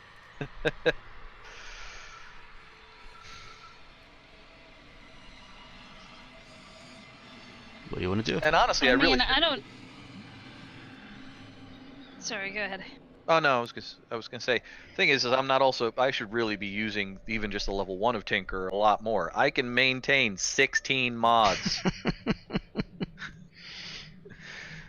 I think the problem you're running into there with that is that most of the mods, I think all of the mods require pre-tech. No, there's a bunch that don't, but Okay. they all require decent chunks of salvage and stuff. Right. But I also haven't been really thinking of expanding our capabilities with mods. I haven't been actively going, hey, you know what, hey, Cap, let me see your gun. Clink, clink, clink, clink. There you go. You got a better sight now. Mm-hmm. I should be, because I can maintain a bunch. I'd have to start making a list of them. Starship mods are included on what you need to spend those maintain points on maintaining. Have we even got any of the Starship mods fixed yet? You don't. Yeah. And now, do you count the drone fittings as mods? They're not. Yeah. So. Which is why you're not able to get them at a discounted rate. Aw, can't we slap the infinite magazine on the drone? That requires 2 pre-tech. And actually, I think you could. You could put it on the gun that's on the drone. Oh yeah, probably. That's what I was thinking. I saw that and I was like, "What's the? Oh, 2 pre-tech." Yeah, I don't see a problem with that because you're Friggin' still. amazing. It's still a weapon wielded by a character essentially. They'd be Mass Effect guns. Yep. Mass Effect 1 or 2? One with the good sci-fi guns. The good Mass Effect. I liked 2. We both did. Oh. There was a reason I slapped the mods on that gave me the infinite ammo. Uh-huh. It's like, fuck overheating. At least I'm not having to dash for ammo in the middle of a firefight. Yeah. Setting that to the side, Tinkerer level 2 is potentially really amazing, but I'd have to put a lot of work into it. Wanderer could potentially be really helpful in some of the places we're going to be getting into. And Connected, I feel like, is one of those. It could be helpful in situations, and it could just make life easier in other situations. I'm tempted really by Wanderer and then take Tinker to level 2 at 7. Yeah, I'm kind of leaning in that direction as well. That was going to be my recommendation. I mean, in all fairness, Colleen is a force multiplier for Connect. Mm-hmm. Someone has Connect and uses that, she can do some pretty amazing things. I mean, I'm already at Potentially. +1 to Connect. I've been putting skill points into it anyway. I also just haven't been using just the base skill. I have it at +2. You guys haven't been in these in large civilized areas much for you to be using your social skills. Yeah. I feel The like we might be moving into that, hopefully. almost I certainly. tried to overthrow a planetary government, and all I got was this awesome T-shirt. And hair. Yes. Gesundheit. Well, Bless you. the hair was Bless not you. conditioned Bless on you. that. Sorry, the mute button is not in necessarily a convenient place. To reach when I'm trying to not sneeze. I agree. It's hidden. Like it needs some kind of texture, more texture on it. Like just that sandpapery rubber texture. Yeah, it really is not easily detectable. Yeah, I know. Because I was trying to reach for it when I was coughing, and Oh, I've tried finding it subtly so that I could drink water or do whatever before, and I end up just running my thumb down the entire side. I'm like, well, I'm at the bottom, and I didn't feel it. I on the Corsair one, I like that they put both the buttons along the edge of a seam, so it's very easy to find both those buttons. I just have to remember which is which. One's power, one's mute. Well, they'll both have the same initial result. Fortunately, power you actually have to hold down. Just pressing power does nothing initially. So I would just get a non-button press. I think I'm gonna take Wanderer up to 2, and then I'll take Tinker to 2 down the line. Okay. So I will highlight this. We're considering, less civilized worlds first here to visit. Yeah, I think we're going to be like Serenity. We're going to avoid the inner planets kind of shit. And you will get more use out of Wanderer level 2 on those less civilized worlds, more or less. Oh, so not like Serenity and getting cancelled after one season? Well, we have yet to see. We're still in season 1. We're still in season 1. I was gonna say. Also, at this point, we're not concerned about the pilot dying. Actually, you should be concerned about the pilot dying. He's an NPC. Okay, that's why we don't care anymore. Yes, but I think the only other person who's available to pilot pretty much... Well, no, you've got it, don't you? Yep, Colleen can fly. So does Cap. And I think in my rewrite of them, Chishen ended up losing it. And now for Wanderer, the opposed int administer it's always going to be against me, right? What do you mean? The Wiz notice check to see if our stuff is forged is always going to be versus my int administer. I can't get somebody to help me with that when I'm making up the papers. Yeah, it's gonna be you because you're the one that is. You're not literally forging those papers. You're using your Wanderer connectedness to get the right people to work with you on that. Okay, so then I'll then take my 3 skill points and bump administer from. Yeah, 1d6 hours of work. You're finding. You're doing the research how it can be done. You're finding people that can do it for you. It's not just you looking at a document and forging them. Alright, so it's 3 skill points that would take it from -1 to 1. 1, 2,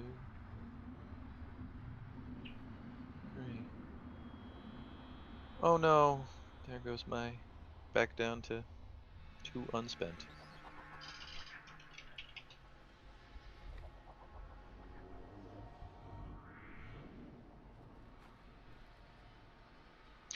All right. Okay. We all set? Yeah. In character, I feel like dude probably would have spent some time with Colleen at some point. Yeah, so how do some of these ID verification systems work? Mm-hmm.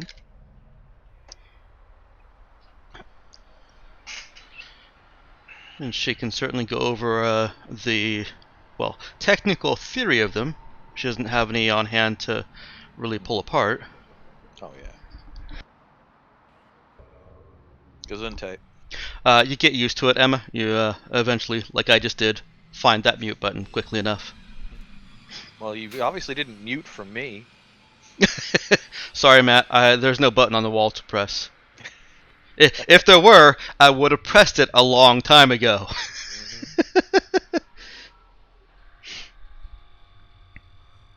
All right. We're at the asteroid field. Yeah. See what kind Now of Colleen can start finding us some ships. see what kind of slowdown you caused by finishing up those things and leveling us up, Matt.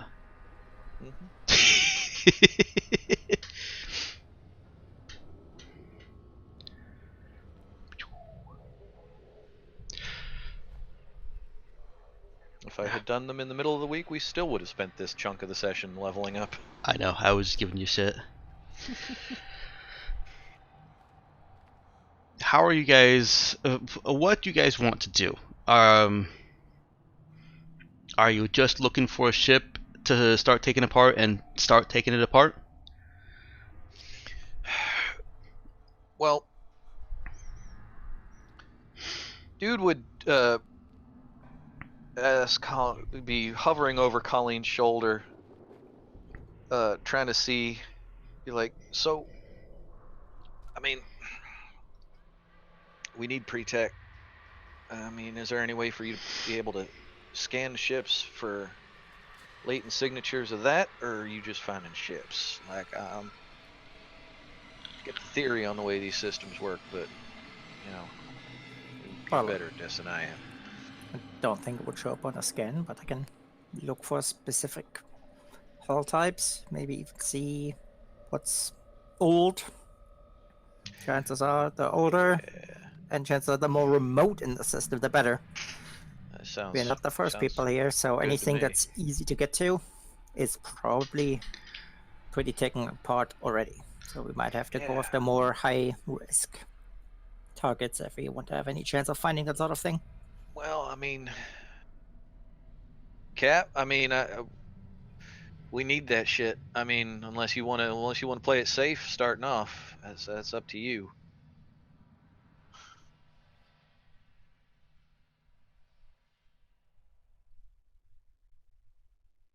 Unless you want to get the gun working first, because if we just go straight part salvage, we got enough to get one gun working, and then we can maybe go for some of the more dangerous game deep in the system, knowing we got some way to defend ourselves ship to ship. Might take me a little while, but I can do it.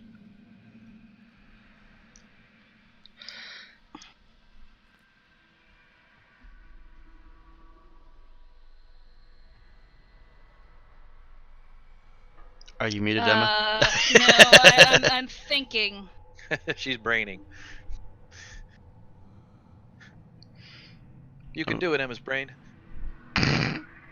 Yeah, I'm not sure. I'm glad you're sure about that. You can do it! It's okay. Y'all are making me think too much. I'm having to stand under the air conditioner to cool down my brain.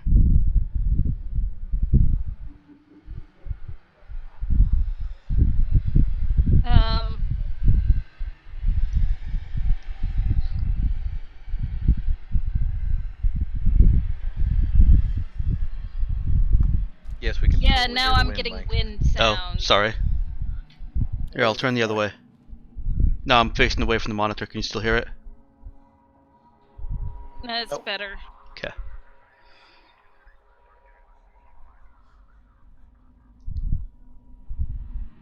Wait, there it is again. Yeah, getting what we need to get the gun repaired, I think, is good call.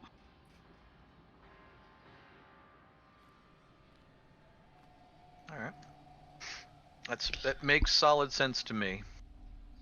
Let me give you guys some numbers.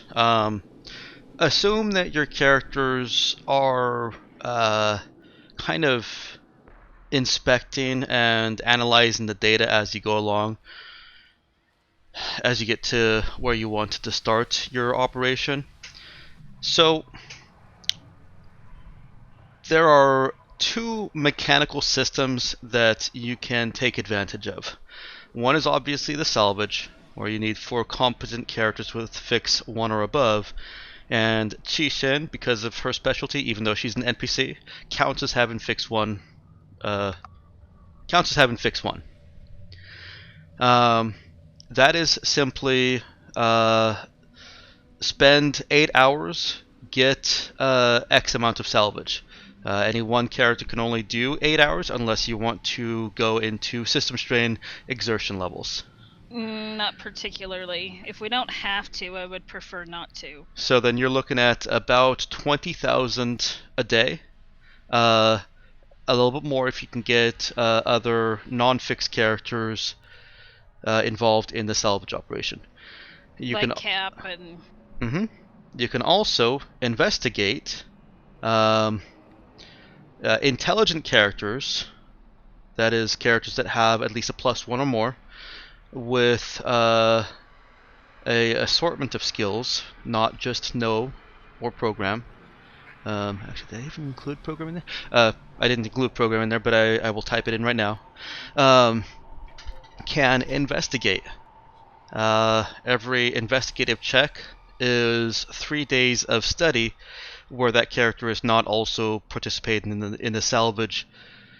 Well, in the fix 1 part of the salvage, they can still assist as a no fix assistant.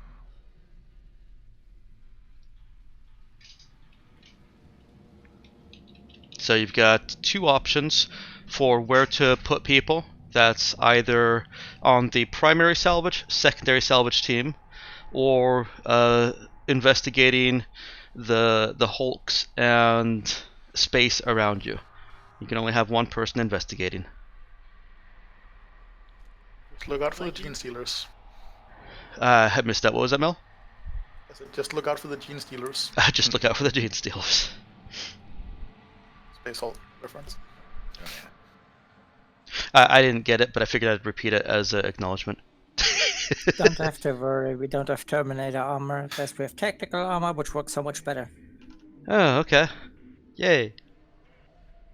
I still don't get it. It's okay. War armor 40k.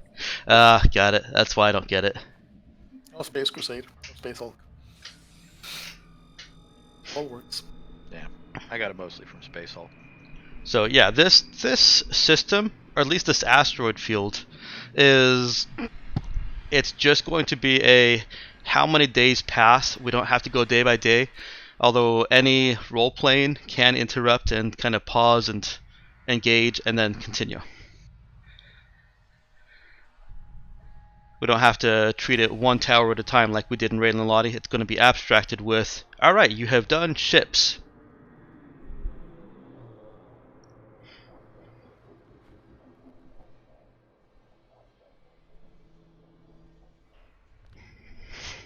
You want me to put into chat what those teams were? Sure. I think it would help as a visual reference, at least.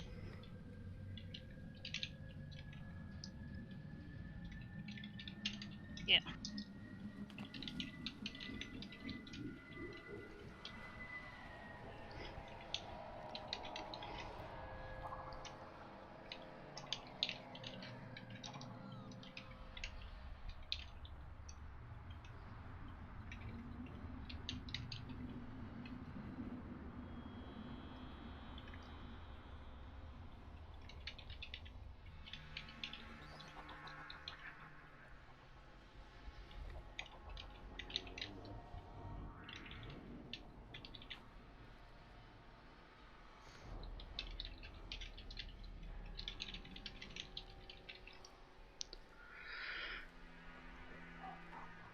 There you go.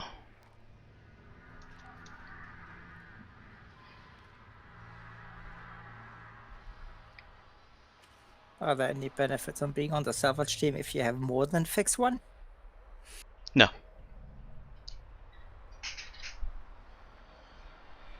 Yeah, it's just a the bar for entry is fix 1. Which Cap does not have, but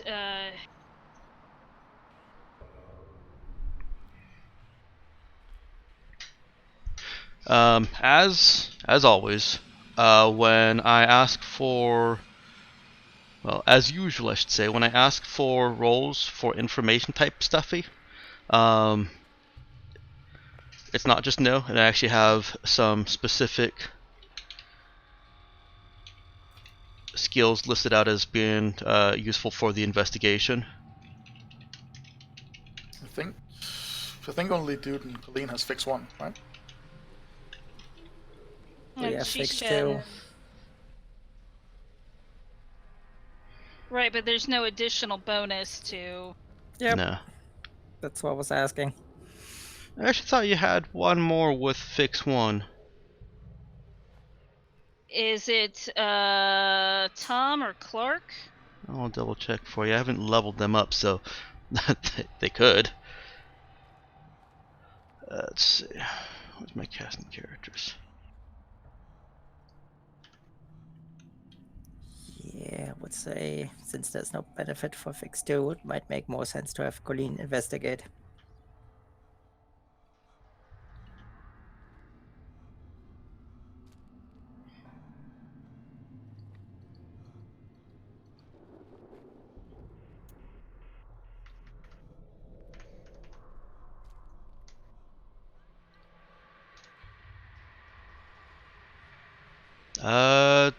Tom and Clark did not have fix 1.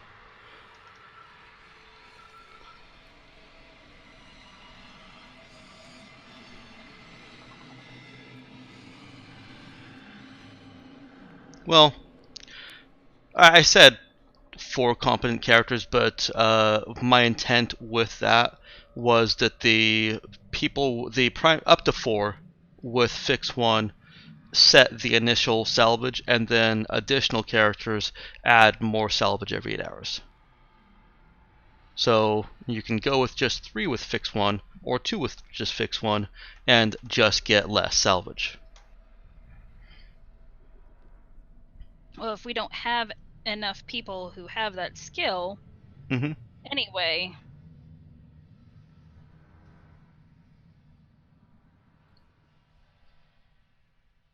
I should just reword what I wrote there.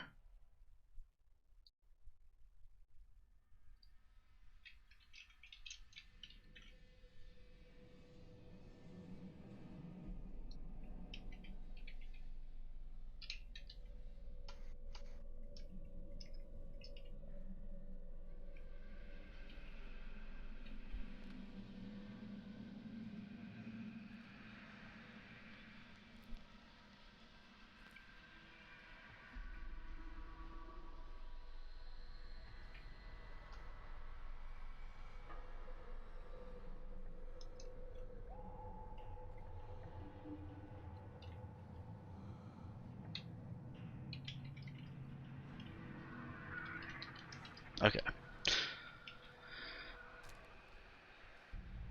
How are you proceeding?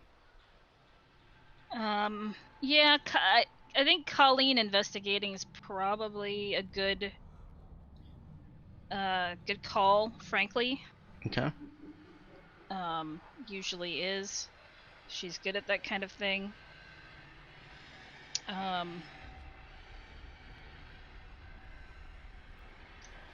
She's the smartest person you know.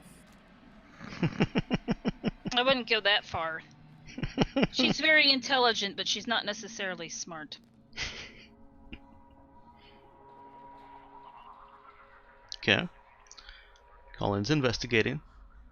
That leaves Dude and Chi Shin as a primary salvage team if you want to send them in. Yeah, Cap will assist. Okay.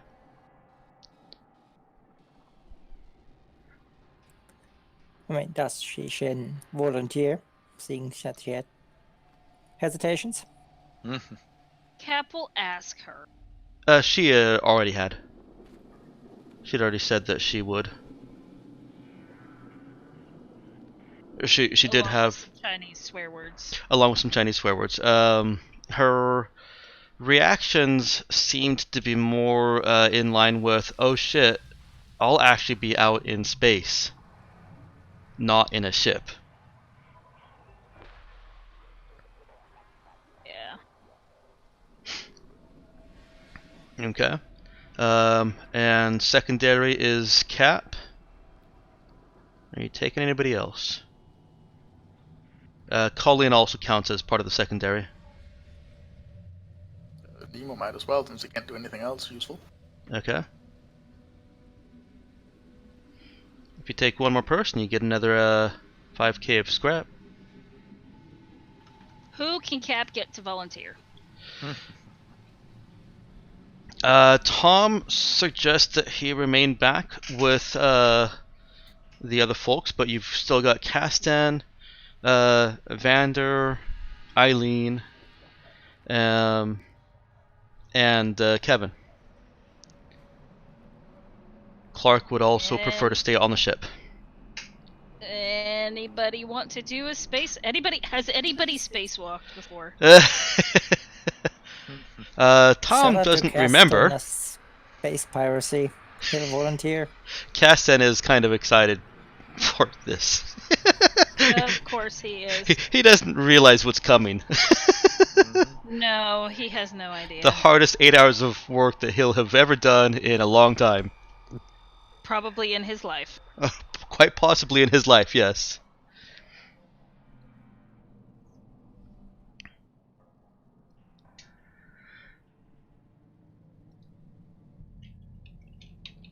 Cap will make that clear to him. Like, this is not a joyride. This is gonna be hard work. Mm-hmm. He is fine with that. I could work.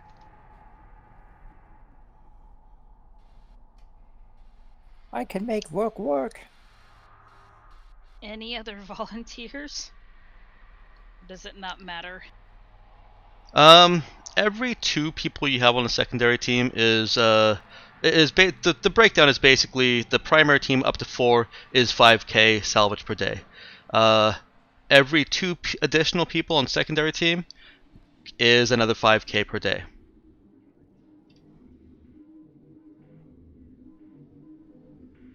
Okay, so if we get 2 more people, that would be beneficial, but 1 wouldn't. Right. Okay. And you've got left Eileen, Vander, and Kevin. Kevin's capable of work. He was on Rain Lalati for a very long time, and from the sounds of it, there's nobody on Rain Lalati that doesn't work unless they were born at the top, basically. Eileen will basically do whatever you guys tell her she's doing. She will absolutely work for her passage right now. Alright, so Kevin and Eileen. Vander's the old man. Vander's Right. the old man, yes, Yeah, no, we're not good. but he's pretty fit. He's just He's pretty. yeah. He was doing thug work for a very long time. Okay. He's definitely not a frail old man. You can go break the legs of some salvage. I was gonna say. And if Yeah. the shit hits the fan, you know he's gonna put you down so you don't have to worry about it.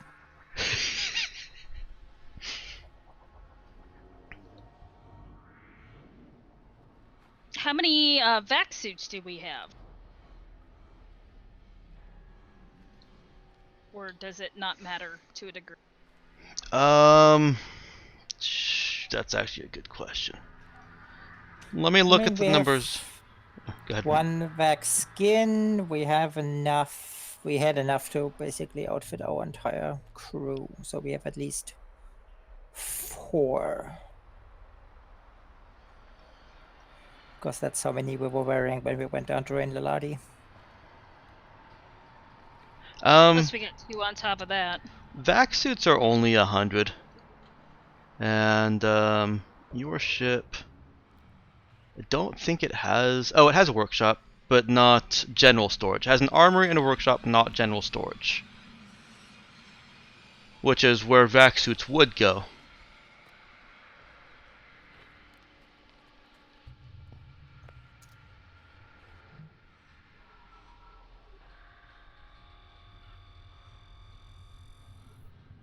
I think this is one of those things that don't abuse it, don't worry about it. Okay. Yeah, as I said, we have at least 4, and then we got 2 vac skins. Mm-hmm. And I know that Shishen wanted like an actual real suit and not skin. She did. She does not, however, want to volunteer her vac skin for anyone else to wear. She already did that ages ago. No, that was just the extra one that they had. Oh, okay. They had 3. Kevin and Chishen each had their own, and they just said we don't need that 3rd one. You guys can keep it. Well, then we have at least 4 vac suits and 2 vac skins. 1 vac skin. Unless you bought another one. Chishen is not volunteering her personal vac skin for anybody else to use. Oh, no, I'm not saying she's volunteering it. It was just more general inventory. Gotcha. Because one of those vac skins is in Colleen's possession. Okay. Right, you did have your own purchase, so you've got the still freestanding. Yeah, don't worry about the vac suits. Chishen... We've got enough for people to wear. Chishen's reaction was, there's no fucking way she's going to be out in space with nothing but this thin membrane separating her from space. Even though it's better protection than a suit. And less encumbrance. The psychological effect is real. Well, Colleen points out to her, if she shows up in the vac skin, everyone can see. Helpful advice. Nemo wouldn't even require one, would he? He does not. Since there is no particularly harmful atmospheric conditions here. Mm-hmm.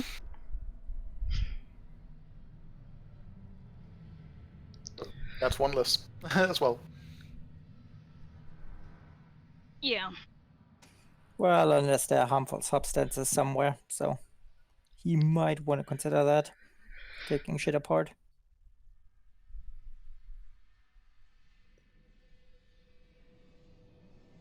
Just decontaminate himself afterwards. Well, I was more thinking acid and likes corrosive fluids. I think we can keep stuff. We'd have to worry about that with our suits too, right? You would have to worry. Yeah, if anything out there, if anything like that is out there, you'd have to decontaminate suits or worry about its effect on your suits as well. Yeah, then it would be worse for everyone else. So at risk getting a compromised suit. Uh-huh. It really would be worse for everyone else. So right now I've got primary, Dude and Chishen, secondary Cap, Colleen, Nemo, Castan. I haven't heard you put 2 more folks in there to assist. Kevin and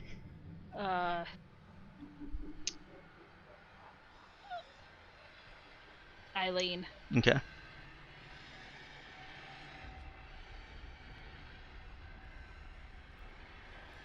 All right. And you've got Colleen, while she is basically the secondary team, is the manual labor part. Sorry, Colleen. She does all the heavy lifting. The secondary team is moving things to and from, well, not to and from, but moving things that have been salvaged off the hulks to the shuttle, packing them in, and yeah, doing the manual labor portion of it, while the primary team is actually going through and figuring out what is worth salvaging. That's why Colleen can be on the secondary team while she's investigating, because she can do other things while she's carrying stuff around or floating stuff around.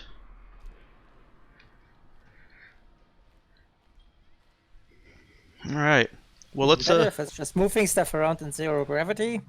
Mhm. She uses one of the Void Hawks to just push that shit. That way she can investigate. Mhm.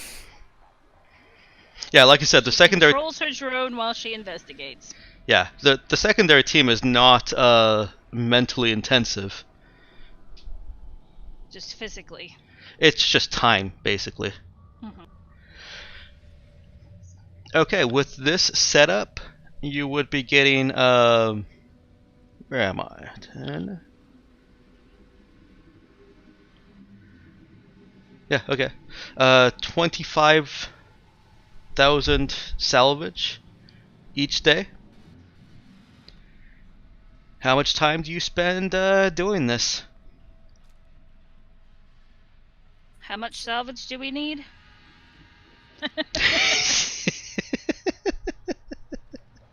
I think it was calculated Shit that tons? at minimum you needed 100,000 more, and then you wanted some for a fallback, Buffer. basically. Buffer, yeah. So, do we want to start at like 150,000? Well, let's do this in 3-day chunks. How's that? Okay. Because that's... We gotta also keep an eye on making sure that there's no incoming ships and that kind of thing. Right. No, I'll interrupt your time skip. I won't let you go 2 days with the ship staring at you. Although that would be kind of funny. I'd just tell the NPCs, sorry, they're in the middle of a 3-day run. You'll have to wait 2 days until they're finished. And then you can attack. Sure, they didn't attack at all. Yeah, travel distance would be involved too. Okay, so... I imagine the shuttle is going to be far more maneuverable than so parking the ship in a quasi safe area. Taking the shuttle in. I mean, yeah. In fact, some of the ships that you've seen are large enough that if you can find an opening, you can just fly the shuttle right into them. Depending on how far you can get in is another matter. But the asteroid fields, the asteroids are far enough apart that there's not really a reason not to bring the Raza along with you at every new ship that you're salvaging. Okay. I mean, park the Raza 5,000 kilometers away, and the shuttle can hop on over to the ship and then do what you guys are doing and then fly back and forth. I think people keep trying to point out, you think of the asteroid field here in our solar system, and while from a large overview, there's a big field of stuff. If you get down in there and landed on one of the asteroids without a telescope, you'd never be able to see any other asteroid. Right, they are really far apart. Space is big. Space is goddamn huge. I mean, if you think it's a long walk just to get down to the shops at the corner, you have no fucking idea. Or to my car at the end of the parking lot. Also, those corner shops in space are really far apart. The corner shops are really far too. You don't want to try walking to one of them. No. You don't want to try walking in space, period. Just, generally. Right. If you're trying to get somewhere, you don't.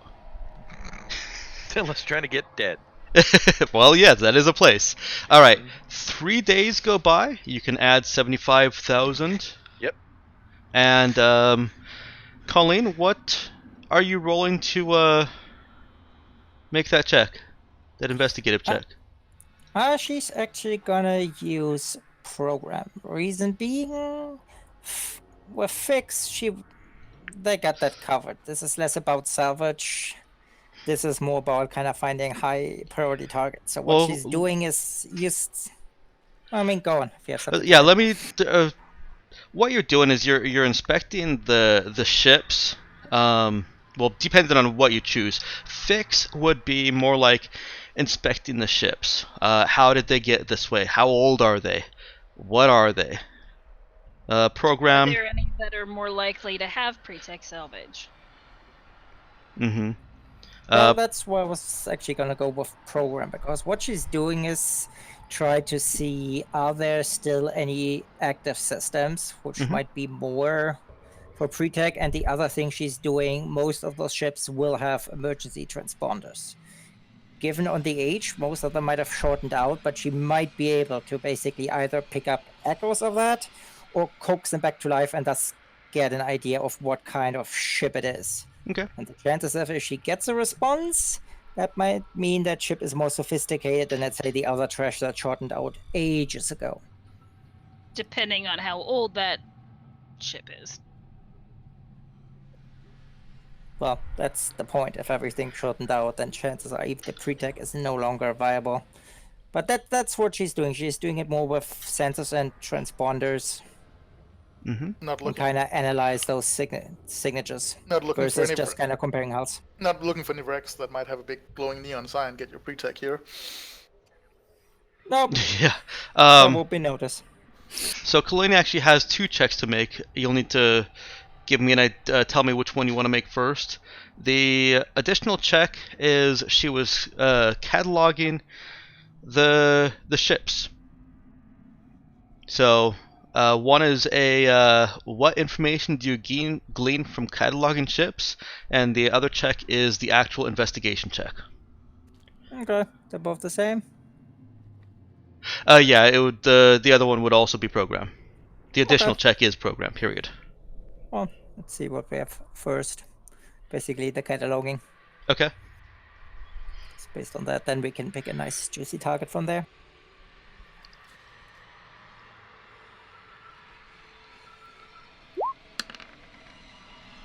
Okay.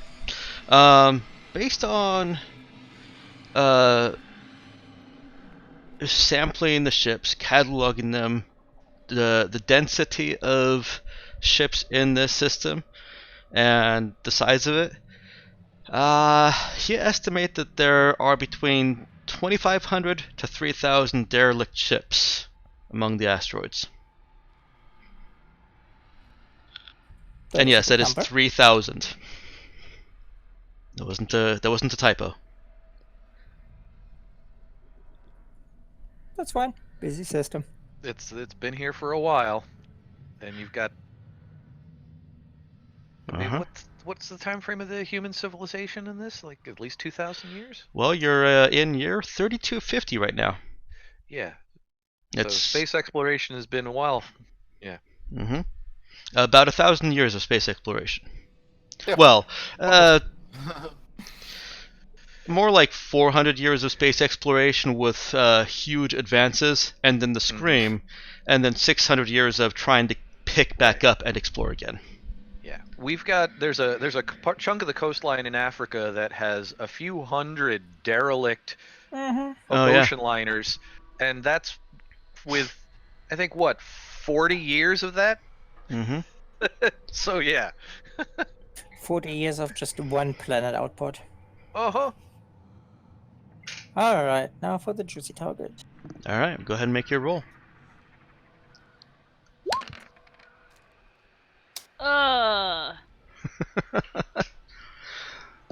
Remember, this is a low numbers game. It is a low numbers game. I know, That's okay. She is better than that. Hopefully. Okay. Already?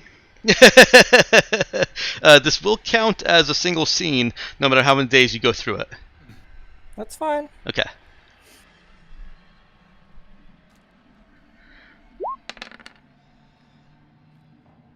She wasn't better than that this time. Nope, 11 is it. Okay. Okay. Rather get the low numbers out early. So what Colleen is seeing of the transponders and the black boxes and the electronic components that she is able to see in the ships and to work with. And actually, let me back up a little bit and preface that with these ships are brittle beyond what you would expect floating beyond what you would expect for debris floating in space. They have collected space dust, but have salvageable materials as you're pulling apart. And so the components that she's able to pull apart, that she's able to get in and try to analyze programmatically, are it's very difficult to get anything from them. What she can get is that the ships are all of similar design.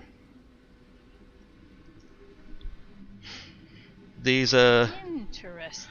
the ships that she's investigated in these few days, you're not seeing like, oh well, the asteroid field has accumulated ships over 1,000 years.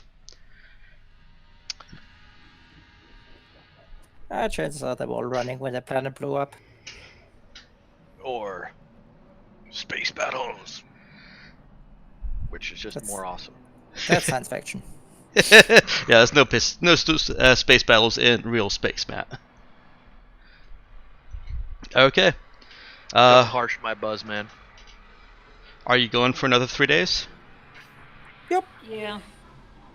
Colleen, what are you rolling this time? While we're doing this, can I still add progress to my language study?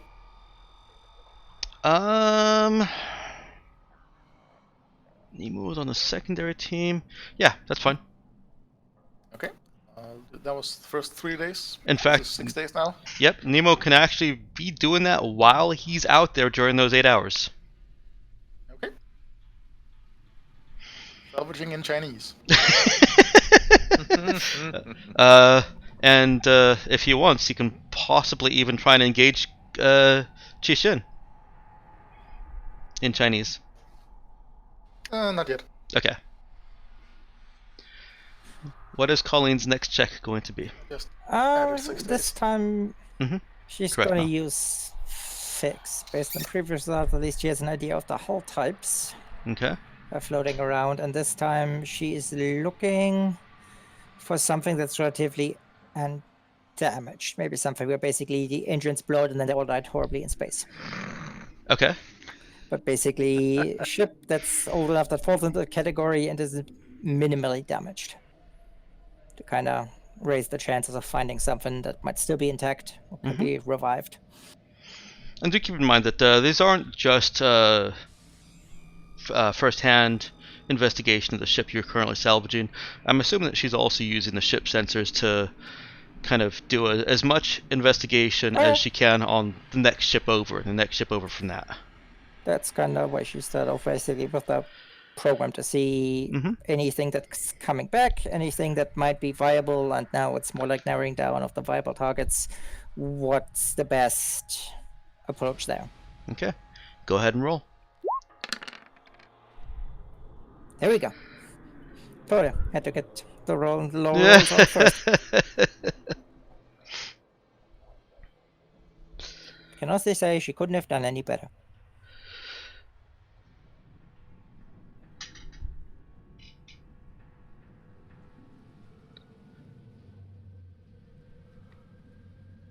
I have a list of factoids tiered by difficulty, so I'm reading through, deciding which one you get here.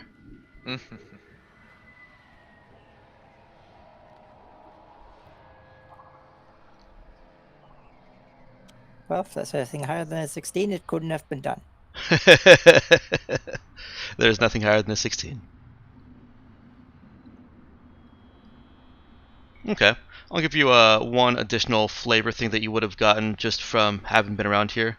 The husks that you're scavenging through are over 600 years old. So these are pre-scream. These are pre-scream ships. I'm okay with this. We'll never leave.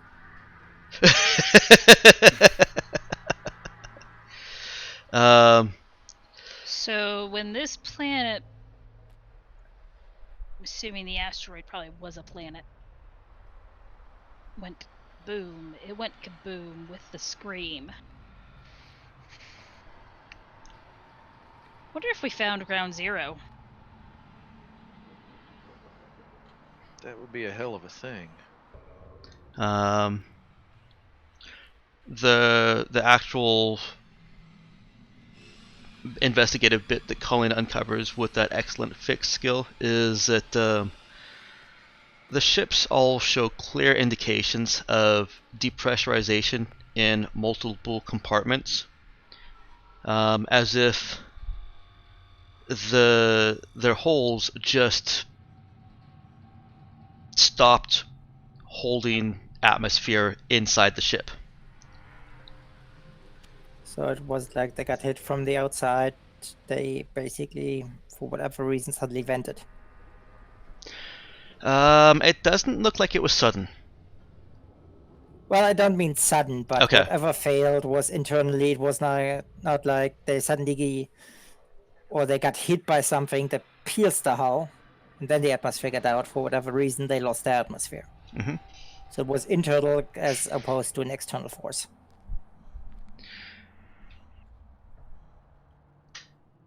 I have to give you more information with that because there is more information that she would have sussed out. It looks like that depressurization is most severe in parts of the ship that have deteriorated the most. I mean, that seems like an obvious statement. Actually, what she's thinking is those poor bastards were using psychic technology and that shortened out. In which case, they were all fucked. You have another 75,000 in salvage. So that puts us at 150. Do you spend another 3 days? Yeah. Was Colleen able to point them to something that might, depressurize, but is still in decent shape to maybe see if there's some pre-tech on there? She hasn't seen anything that's in any kind of decent shape. These ships have, as I said, become the starship grade metals, even pre-scream, especially pre-scream, have deteriorated way more than they should have.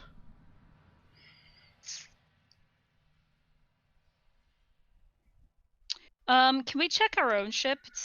Make sure that it's not taking damage. Yeah, that we're not getting affected. Huh. You can. Do you want to spend some of that time having Colleen and Dude, well, actually, basically spend a day running visual inspections and diagnostics? Yes. Okay. Dude have no problem agreeing with that, because as soon as Cap brought that idea up, he went, "Oh shit." Colleen would also check the environmental factors, basically readings from the sun, things like that, radiation. Okay.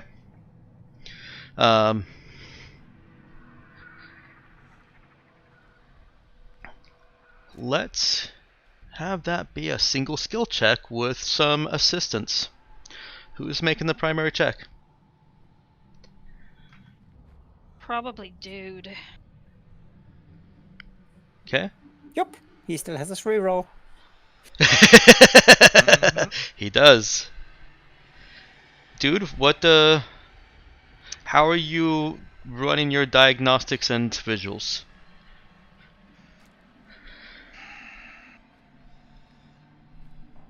Well, we're not going to use notice, because his sucks. You can use fix. I'll throw that out there. Yeah, I kind of figured.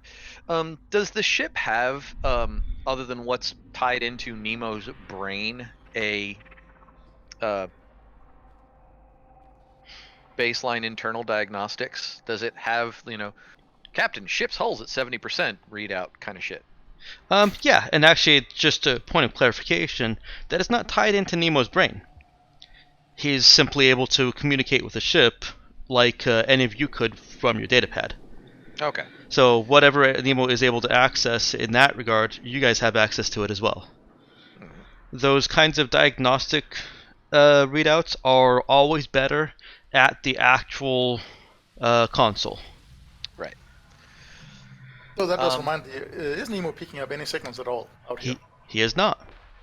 Okay. That's good. Because And that would be pretty relevant to know as well. It is, yeah.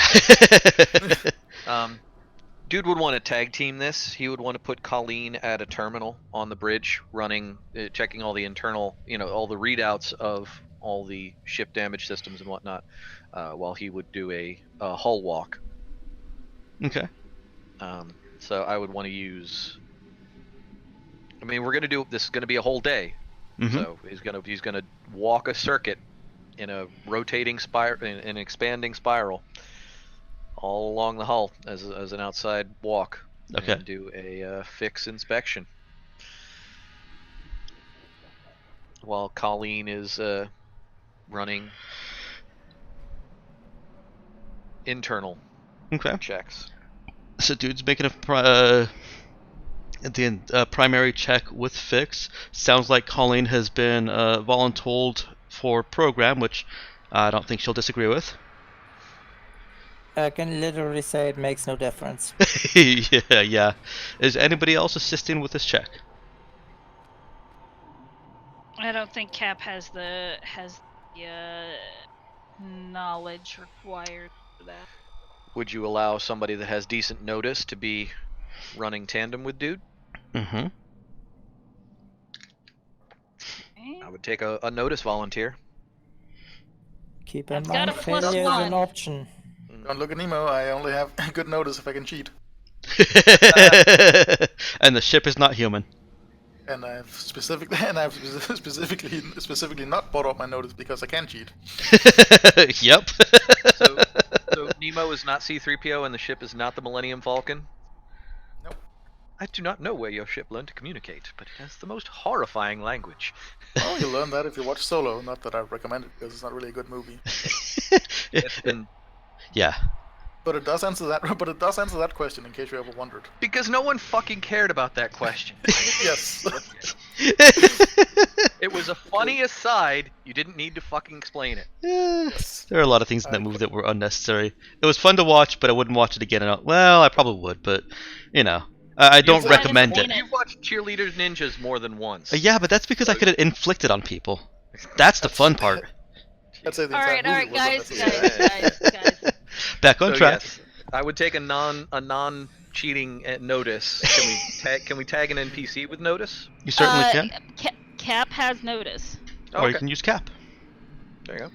At So- some point, I'm going to saying, actually give you failure guys a is an list of option. your NPCs and what their NPC stats are, but I haven't figured out how to do that without also giving you all of the lease conversion stuff and their background and history, which is important for a player coming in, but isn't known to you guys or your characters. I'm not really concerned too much about that, unless you guys are. I trust you not to use the knowledge. But if you can find a way to do it without showing your hand, I'd be Yeah, fine with that. there's no spoiler tags on Roll20, Mhm. which would be so useful. Well, yeah, then if Cap wants to participate, dude will take her along on the spacewalk. Oh yeah. Mm-hmm.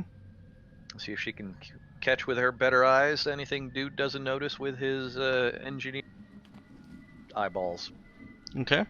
Are you using anybody else? You've got 2 assisting right now. There is no, did I put a cap on it? I don't think I put a cap on how many people can assist. There is a cap on how much bonus you can get. And how much penalty you can get.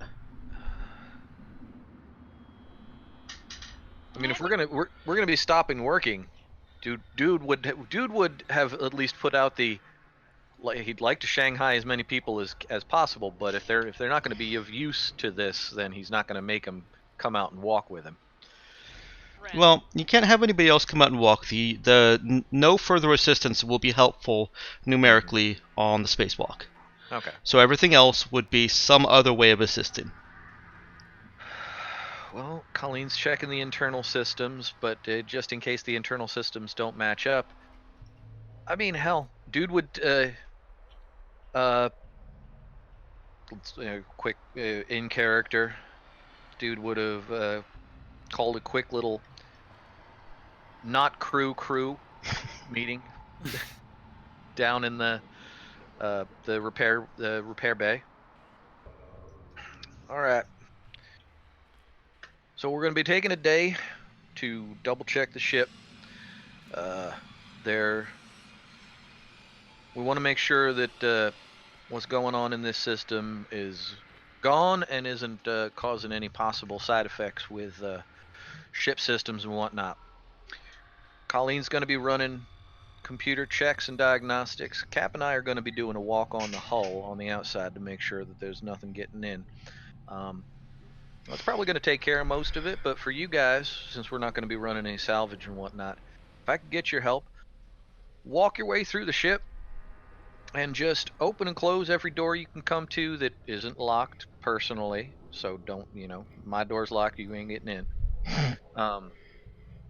But just, open doors, open drawers,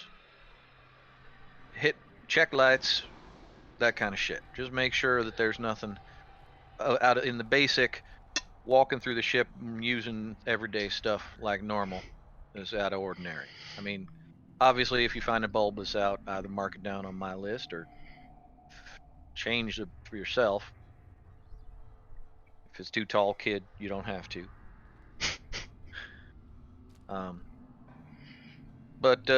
Yeah, just walk your way through the ship. If you notice anything out of the ordinary, mark it on a pad, shoot it out to me when we're done with this walk. So, yeah, out of character, that, if they can just sort of lemmings their way through the ship and just make sure everything opens and closes and shit like that. Would you allow that? Mm-hmm. Colleen actually points out that if there is something affecting it, it can't be system-wide because there is a station somewhere in the system. They would have died long ago. But the station's outside of the belt, isn't it? It is at the outer edge of the belt. Okay. But that's what I'm saying. It's not system-wide. Right, but it might be belt-wide. Might still be local. Yeah. You get a critical sounding something in Chinese from Qi Xin.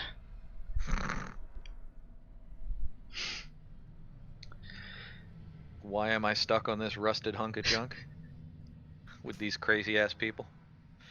But she acknowledges and makes moves to get to. Why do I get the feeling, Mike, you're never gonna let anybody play that NPC but you? Oh, that was what Kananeshi was gonna play. That's right. Alright. So yeah, I feel like that should get us through the day of checks. Okay. Unless anybody's got something else. All right, let's go ahead and get those aid checks. We got one from Cap and one from Colleen, and then kind of collectively from the crew, from those on walkabout. Do you want me to roll after Cap and? Yeah, well, let's get the aid checks first. Yeah. All right. Was that is a new roll from Colleen, right? Yeah, it is. Mm-hmm. Cap. Okay. Not bad. Matt, go ahead and make your fix roll with a +2 bonus. Alright. Fix int? Yes. Oof. Well, you got a 0. Oh, because I typed plus. I always forget about that. You type minus, you don't have to type plus. I still don't understand how that's a twist in certain brains. Like, obviously it is something that Mel and Matt and probably plenty others get that twist, but it just, in my brain, it's like when I'm writing 1, 2, 3 and so on, I don't write +1, +2, +3. No, but I'm not thinking of it as that way. I'm thinking of it as a mathematical equation. Uh-huh. I'm tacking on plus something. Yeah. Yeah, and Thinking of it as a +2. it's So I just took asking plus. for a number, but you're giving it an equation part. Yeah. Yeah, I get that, but it's just that's not how my brain works on that. Not that, my brain's the best, although it is. I'm kidding. So I'm just 5. quiet. So 5. Yeah, that's 5 plus 5. Yeah. So 10. Okay. I don't like that the hover thing doesn't actually give you the just here's the dice that rolled. It gives you the code for the dice roll. It does give you the dice that were rolled. Only if you don't have it popped out. Oh.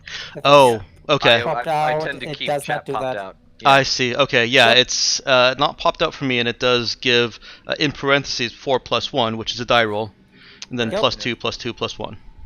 Gotcha. If it's popped out, it gives you basically the source code. It doesn't do what it is when it's Okay. popped in. Super annoying. And that's on hover? Yeah. Yep. Huh. Okay. It goes basically image, so as that source code. Basically the This same is thing that image you would get if source. you pressed up in the chat box. Yep. Okay. That's kind of useful to know, in case I ever want a copy in of it. Or I could just press up. Right. And I will toot my own horn here in saying that this discussion here invalidates the arguments of I had with players against the chance for an 8 check to go negative, because that there was role playing and figuring out what to get people doing instead of just rolling dice to play a number. Wait. What? One of the arguments against letting there be a penalty to failed aid checks is that people would then do it only as a number. They would only do it if they could numerically contribute. Basically, it was The just people would not RP if they could fail. not that they would not RP, but it would not. It didn't set up for any RP. No. And I think that Nothing. all that discussion right there sets up for RP. Well, yeah. Could just be you guys. No, people are idiots. That's fair too. Well, we are too. Yes, we are. In fairness, yes. Speak for yourselves. I need a quick AFK though, to go down and get something out of the washer before I forget it. Okay, how much time do you need? I'll just be like 5 minutes. I got a new electric blanket. Mm-hmm. Ooh. I need to get it out of the washer and throw it over the drying rack. That's fine. We'll take No. a 5-minute So- break before I announce the results of your check. Well, I was gonna say, she does have a wireless headset though. Yeah, but it cuts out when I get down to the basement. I tested it. Ah. Yeah, I don't mind a 5-minute break. Anybody else like a quick bathroom break there? Yeah, I'll just go to the bathroom. Yeah. All right. We'll be back in 5 minutes.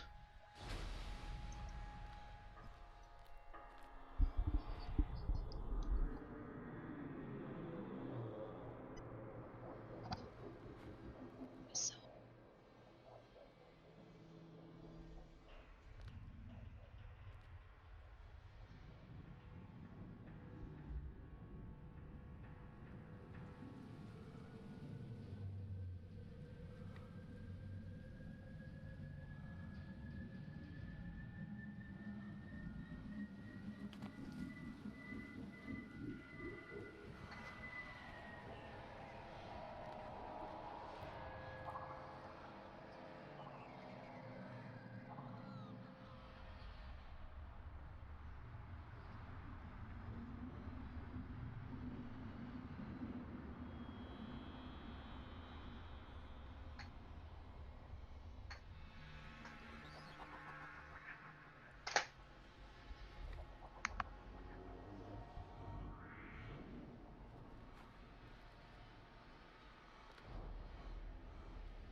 Okay, I'm back.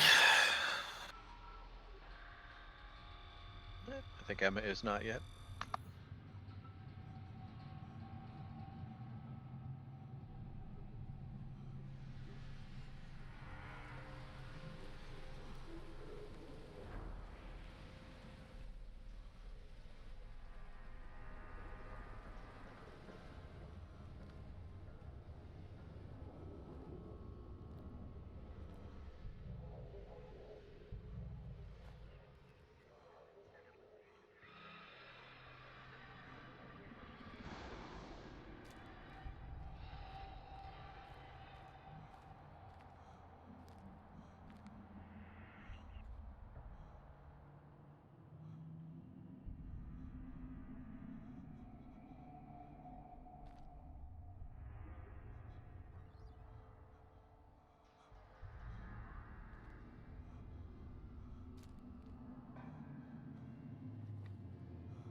have turn.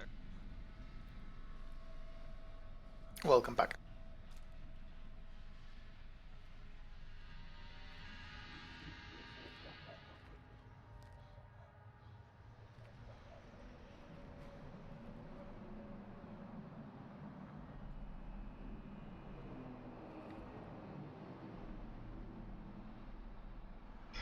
Oh, are we back yet? I think I'm so. back. Seems to be. Alright, very good. Yep.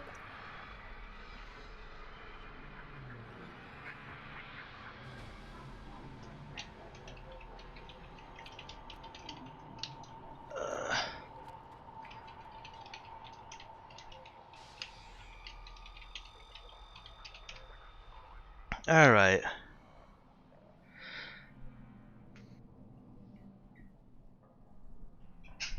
Sorry about the delay. I ended up deciding to wash my entire head. And that meant super drawing the ears, because wet ears in headset is not comfortable. No.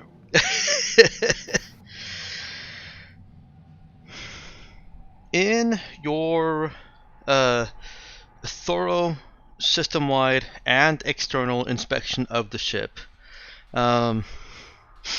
you do see that some of that dust that was around the hulks appears to be accumulating on the ship, but you're not seeing any evidence of it doing anything. It's more or less just accumulating because of well, what you're doing. You're flying through space. It hits the ship and either kind of sticks to it for a second and then comes off or whatever, but you're still flying through this dust at points. As I said, you're not seeing any deterioration externally, and you're not seeing any compromise in any of your internal systems or electronics. Basically, damage report, everything is fine, nothing has changed. Someone give Keisha a broom.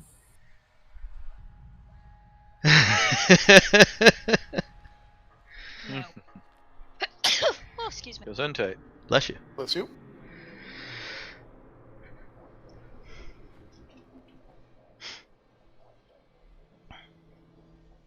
Are you going to continue salvaging? Or if we're using different languages, was it Danish? Yes. Which isn't actually Danish. Yeah. It's okay. My language has already been appropriated.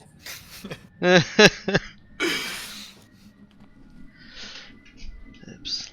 Let me go back to the frame there. Very good. Okay. So continuing on with the 3-day cycles.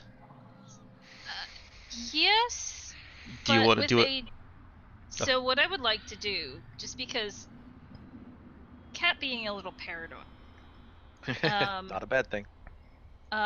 is 3 days, 1 day systems check, 3 days, 1 day system check. Okay. Is that just? I mean, and does anybody have a problem with that? Nah, I don't. It doesn't feel overly paranoid. No. Did we spend Did we spend 1 day running that check yesterday? Just now, or did I miss that? Yes. Yeah. Okay. Yeah, it took a full day. Right, I just added that day tracker then. Also, this was just day 7 since we got here. Oh, Yes. what? It Yes. was. Yes, it was. Go ahead and roll Colleen's puzzle box. Aww. We're Okay. not leaving till the thing is open. Yeah, you heard me when I said the difficulty increased last time, right?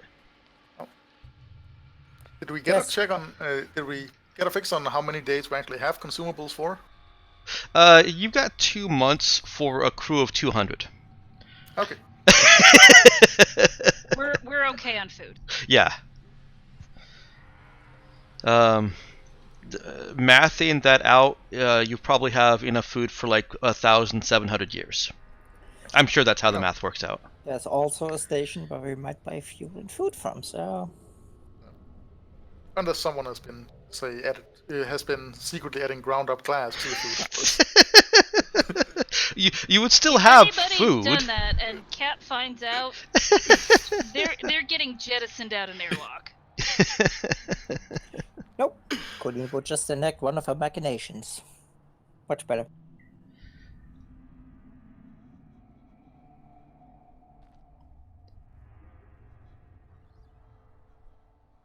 Okay.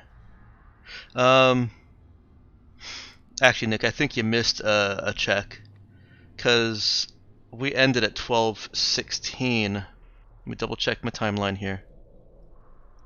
I'm pretty sure I made that check. We ended on me rolling for the puzzle box, and that Did we was end when on we you were rolling for the puzzle box? Okay, and that was a success. Yes. Okay, Yes. very good, thank you. Don't get me wrong, I don't mind another roll, but So this Yeah, would have been take it your and 12:23 check, or thereabouts. Your next one is on the 30th, and hey, 2 days until Christmas. oh, we're getting close to maintenance day. Can we celebrate that? Yes, you certainly can.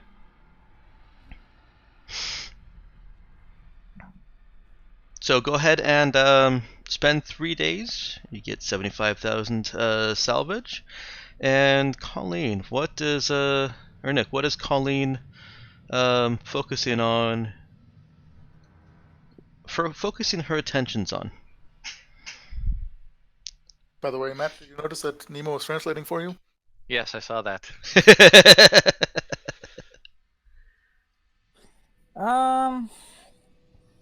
Actually, she's just gonna continue puzzling out what might have gone wrong with those ships, especially in the highlight that if it is something that can occur here, Okay. and with the paranoia on the ship, she's gonna look more into that.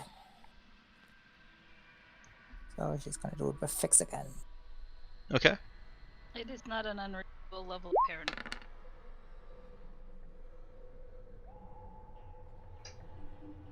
Yeah, not quite as good as the last one, but hey. No, it's not. It is sufficient since her focus has been on the ships and what's going on with them, and she has kind of pieced together parts of things with the depressurization and the ships being all similar. She clues in on the dust itself. That dust is from a highly corrosive substance. Is more specifically, as she continues searching through the few days, it's an inert byproduct of a highly corrosive process that she theorizes is capable of eating through ship-grade armor plating and just about anything. Yeah. Okay, then first she lets people know that. She is confident. Take this how you will. She is. All of her numbers and investigation tells her that the dust is inert. Well, he still lets them know not that there's some active pocket somewhere. Mm-hmm. Would She's we also- be able to detect an active pocket? So basically, we need to wash our ship. Well, that actually plays into the next thing that Colleen is looking into is basically not necessarily using electricity, but basically creating an electrostatic field that repulses the dust from the hull. That would be a very long both research and what's the word for it? Research and build. Sorensen? to say resource intensive? It might not be resource intensive, but it would take long to both research it and to build it. So that is something that she can add to her list of her growing list of projects. But for a ship this size, it's going to take some doing to figure out how to safely do that. What you're basically talking about is actually installing a weapon on the ship without using any hard points. Less of a weapon and more rerouting some energy. I mean, we have the self-repairing hull. Right. Well, it's a weapon against dust, okay? I'm trying to invade a space broom here. That's all I'm doing. Well, she lets the captain decide in that case, but she relays that. I mean, Colleen For whatever reason, yeah. can think about that, but her thought process leads her to reach the same assumption that it's going to take a long time to research and to build it if she does, create a usable plan for it. Well, as I said, she does relay that. Alternatively, Kishin with a broom. Do we have any idea what makes it not inert?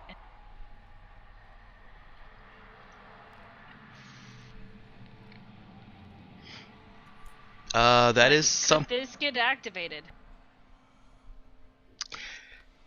That is something that Colleen can research, and I'm putting this information in Nick's head. But the risk of that is that based on what she has seen of the deterioration of those ships, if she does figure out how to reactivate it, and in doing so reactivates it, there's not much that would hold it. Yeah, it's like finding I was out. actually Finding out how to gonna reactivate point what that out. reactivators will probably result in it reactivating.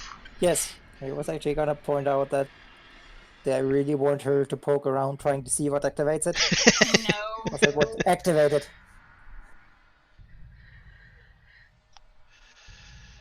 Like, when we get into space that doesn't have this dust, will it just come off the ship?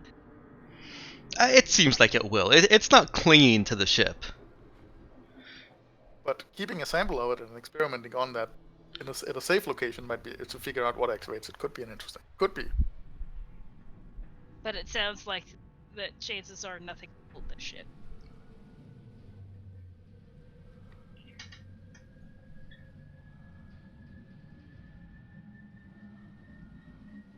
Wait, was it a question directed at me?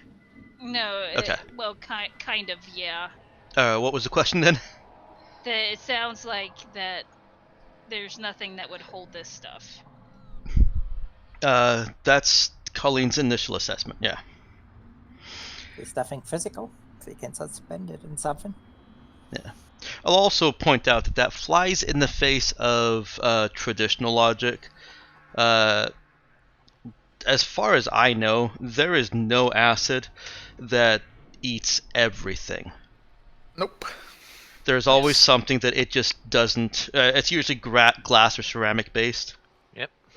Yeah, I was gonna. Returns back to the old joke problem with the old alchemical suit for the ultimate solvent. With the first problem always being, well, if you find it, what are you going to keep it in? Yep.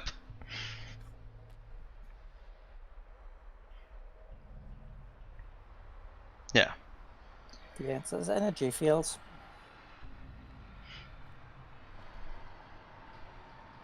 But if it's eating through ship armor, has eaten.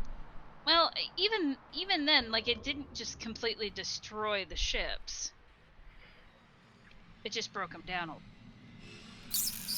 And now it's inert, and that's less of a problem.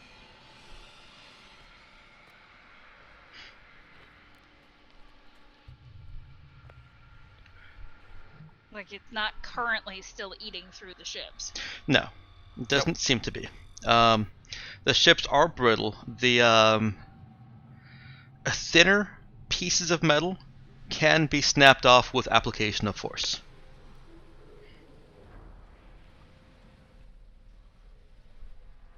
Right, but that's the result of, well, the combination of the damage already done and the fact that they've been out here without any form of maintenance for a long, very long time. Yeah.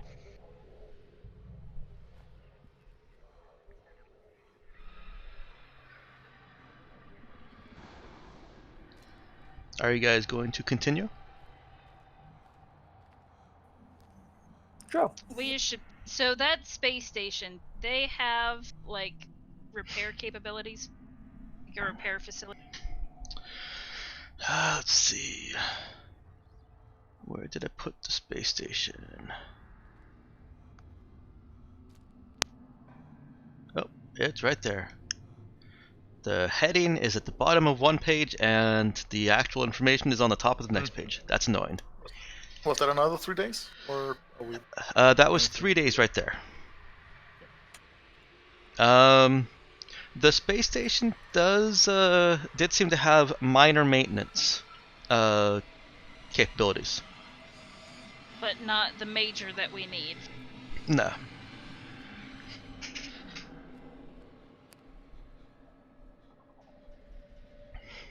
And it's less of a space station and more of a task-focused station. It is mining asteroids. Well, if they're mining,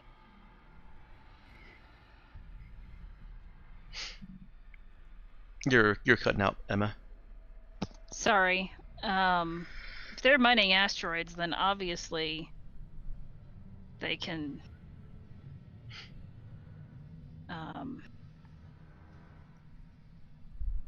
handle the, like you said, the gas is inert.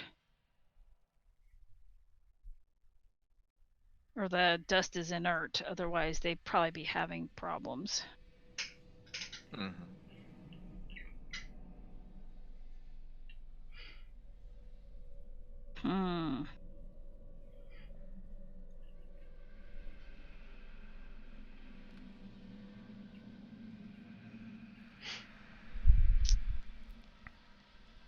Sorry, I'm brain is processing. Please hold.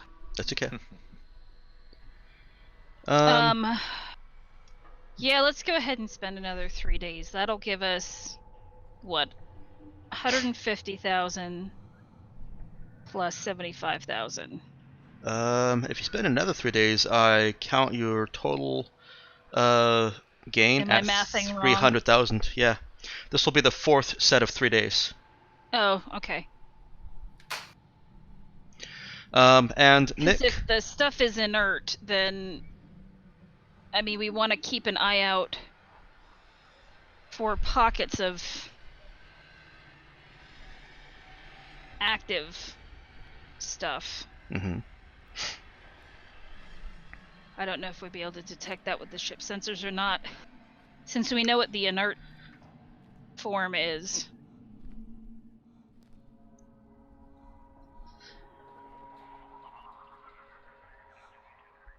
It is. I don't know if It may be possible for Colin to reverse engineer that. Well, not reverse engineer, but reverse model it so that it comes up on sensors as something important, as opposed to just, hey, look, space dust, cool.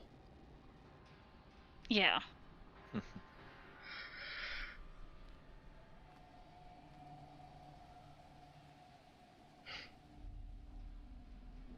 And that actually would be a separate little check that I wouldn't even make Colleen take time away from other things to do.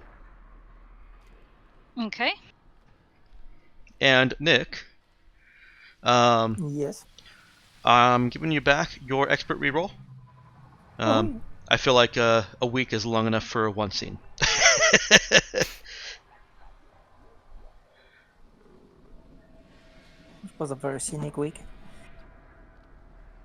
A very what? Scenic week. Oh, it has. You've probably been in anywhere from 1 to 2 dozen ships. And no pre-tech salvage. thus far. You haven't found anything so far that would have been able to protect any pre-tech salvage such that it's actually functional. You may have actually gotten pre-tech salvage in some of that 75,000. It's just broken beyond repair. Yeah, it's not doing the thing that it needed to do. Yeah. Are we putting little red X's on the hulls when we're done with them, so we don't into the ship we've already looted? I'm sure Colleen is marking them on a map somewhere, somehow, giving them nicknames. Nah, they're not that crazy important.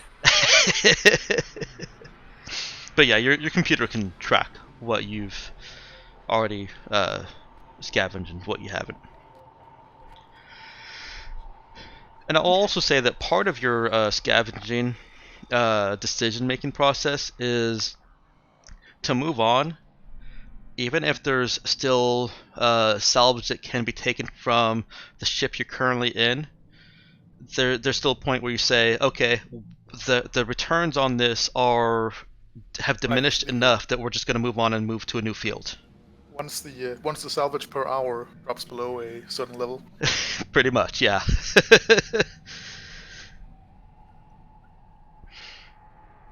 Okay. So you're not taking a diagnostic day? I think we probably still should. Okay. Just now that we know that this stuff is potentially harmful. Mm-hmm. To go ahead and do that and just, and give people a chance to rest. Okay. Nick, if you task Colleen to the sensor, I can't think of the word for it. They give Colleen a chance to do that. Right, to modifying the sensors so that they will pick up your reversed model of the dust. If you task her for the entire day for doing that, I won't even ask you for a check.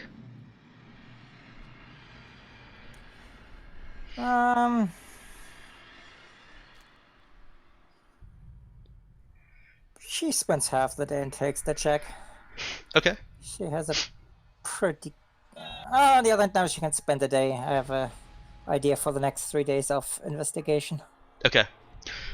She is confident that she has adjusted, that's the word I was looking for, adjusted the sensors so that they would pick up any active pockets of this substance and will immediately alert you guys with enough time to actually react or do something about it.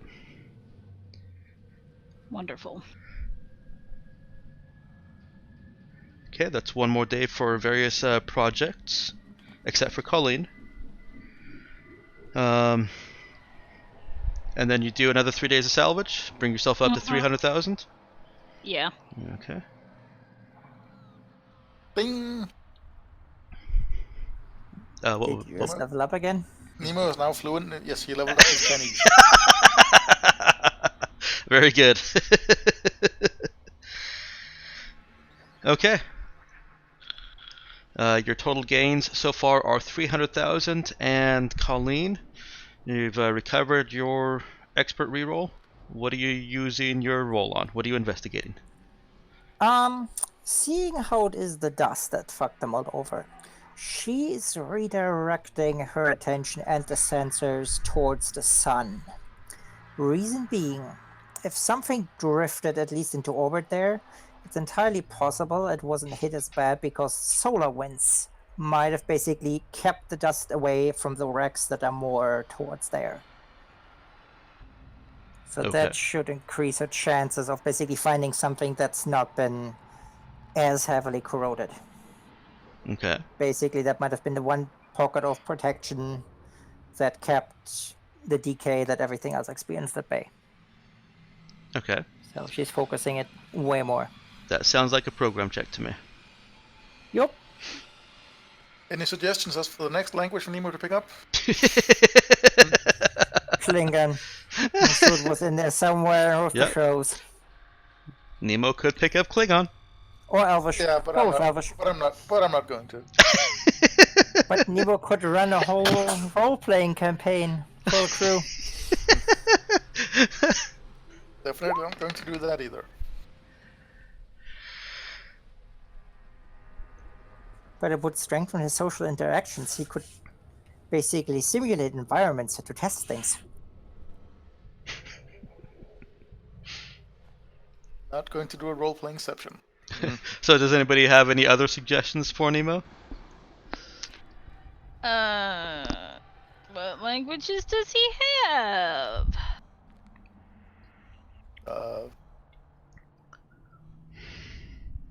All the ones common to the sector, which has never been defined.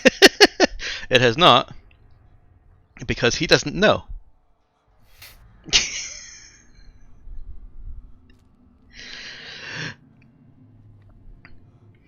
So the ones that are defined currently, aside from the English that has all speaking, he also has a working knowledge of the local languages of Brindalati and is fluent in Chinese. I'll throw obviously English. Also, Nemo knows what he can speak. I'd like to say he can't remember, but that's specific knowledge that he can access, just like knowing how to math 2 plus 2. So he can speak English. He can speak French. And what was the other one I was thinking of? Oh, Japanese.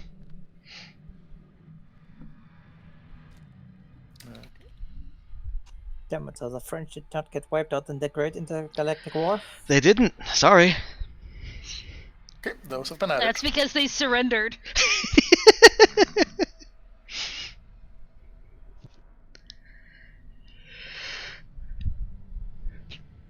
So then. Russian? Yeah, I want to meet the space Russians. Yep. So Okay. Start on that, assuming that we have available material on it. Yeah. Actually, no, I take that back. I can't think of a whole lot of entertainment that would have been kept in a Russian language. As opposed to War and Peace? Sure, I don't really know what that is, but I mean, I recognize the word. Tolstoy. Okay. It's a very famous novel by Leo Tolstoy. Yeah, but he's not learning. He's not learning these languages by studying or reading them. He's learning them by people speaking them. Also, I feel like Russians also- are the cockroaches of the universe. You couldn't possibly get rid of them. They also put out a lot of entertainment. trying to learn Yeah. trying to learn Russian by reading War and Peace would be absolutely horrible. Well, I'm talking specifically about the entertainment data that was kept, not just all entertainment that has ever been made. I mean, that would be like trying to learn English by reading Ulysses. Yeah, the reason that he got Chinese from all that entertainment data is because of all of the all the Hong Kong action. He knows a lot of Wire Fu now. Taiwanese dramas. It's also But next time we're in a gunfight, he'll be looking everywhere at doves. He's not putting dust on his clothes, so if he hits someone, you can see the dust coming off. Russian is not available to him. Okay. What about Korean? That seems reasonable to me. Start on Korean then, mostly because Korean is the odd language that always annoys me. When you have, for instance, in many super systems, for each group's languages together in language groups, and then and then you end up speaking all Indo-European languages. Now you can't speak Korean. Yep. Because it's not, unlike Japanese and Chinese, it's not Indo-European. Okay. Let's get back to Colin's role there. Is she keeping that? Yeah. Okay. Well, not keeping, but is that her final answer? Yep. All right. Let's see.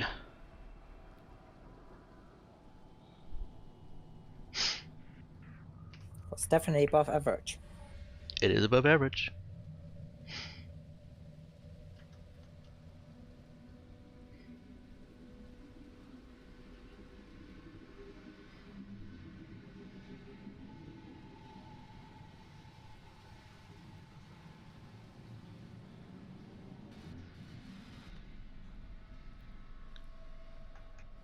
You're trying to make me regret not taking the 3d6 option. What? No.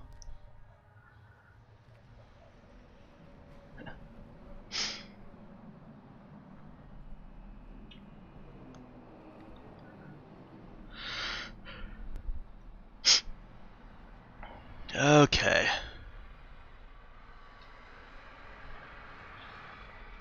I'm just trying to fit program and basically data analysis into the direction that she was going with it and giving you as much information as you deserve.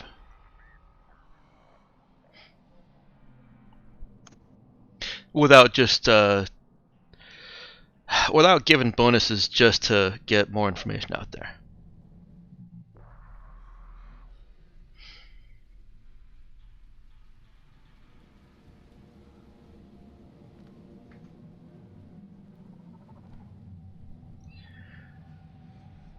Let's see, this will actually be almost a full week of investigating in this arena. I'm not trying to make you guys stay here a little bit longer, but I will tell you that as long as Colleen's roll on, if you guys stay and make one more roll, and you've been here for 2 whole weeks, half a month in fact, and as long as Colleen's roll on it doesn't suck, I will just give you the rest of the investigation tidbits. What you get with this roll, however, is Colleen doesn't really get anything that she was looking for in her scans and analysis. The dust doesn't seem less prevalent the closer you get to the sun. There doesn't really seem to be any pattern to its population, the dust population. Dispersal, yes. What she does find that's interesting as she's looking through all of this is that the ships, they were all facing in the same general direction when whatever happened.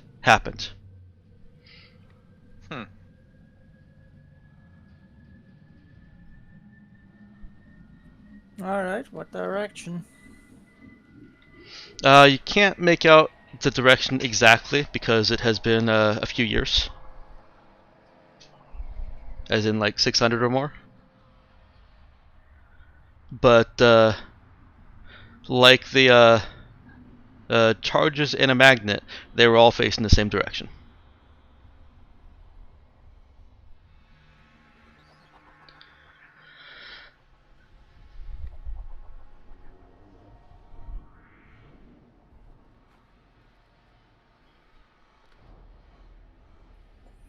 And the dust is not affected by anything that makes it move? Can you repeat that? And the dust is not affected by anything that basically makes it move. So it's just static in space? Yeah. It's floating along with the ships and with the asteroids.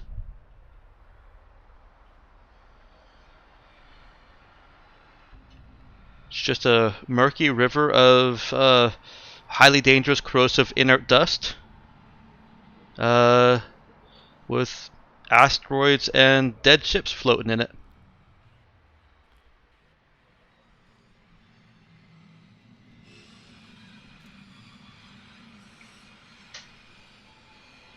Okay.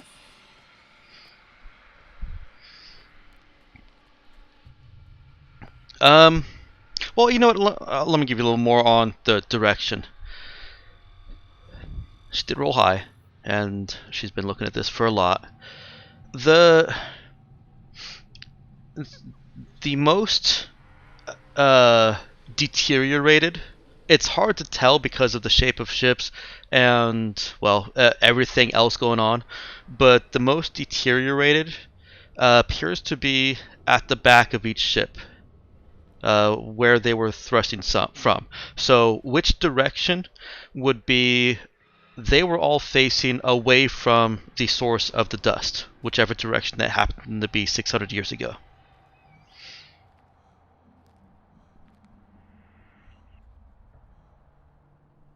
Does that give you a little bit more information? Yeah.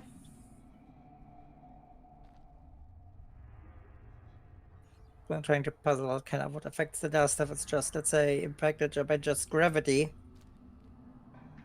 Or, for example, it's not affected by things like solar winds, which should have affected it, or affected things. Okay.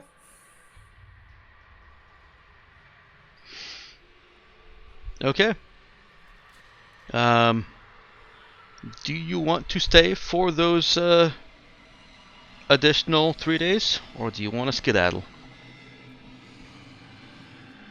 I mean, I'd be fine with staying the 3. Yeah, we want stuff. Yeah. Yeah, keep in mind, your characters don't know that they'll get all the information. No, I know, but like if we can get a good chunk of salvage built up and this dust isn't doing anything and we're gonna slough it as soon as we get out of the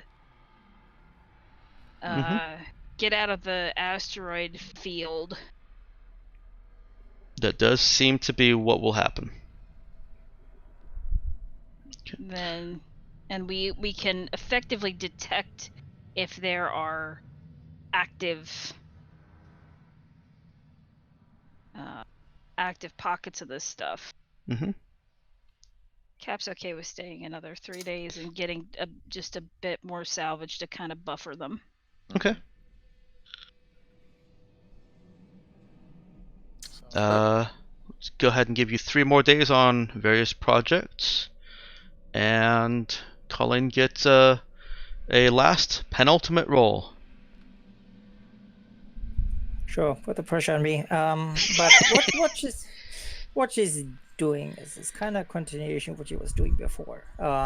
She uses the program she used when we were around stat to basically calculate trajectories that made it easier to kind of avoid certain things. Mm-hmm. And from there, she uses the data she's gathered so far, plus her intellect, to basically calculate trajectories to kind of from where the ships were facing, what's the dispersal pattern of the dust, to extrapolate where it came from. Okay. It's basically just a more refined model of movement of stellar bodies in this case, in the system. Okay. And this will have been 15 days of solar movement data, which isn't much in the grand scope of things, so she'll be making some assumptions and guesswork on that model. Oh, yeah. Educated assumptions, but still... That's what's that? Her intellect, and such she uses the program she already wrote ages ago as the basis for that. I mean, it helps that those ships were not operating under power, so the rate of trajectory and acceleration was not random and crazy. Yep. All right. Go ahead and roll. And this is program again. It sure is. Yeah, no. I have my expert back.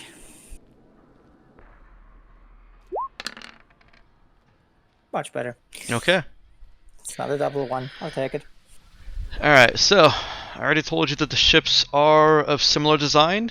A couple of other things that are clicking. Cap/Emma was right about the asteroids. They are the remains of planets.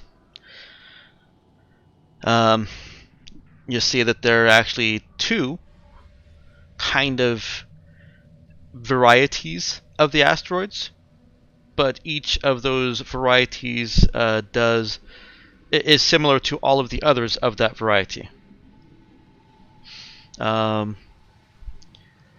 few of these ships show any sign of combat stress. Very few of them. You got they're facing in the same direction. Hello. The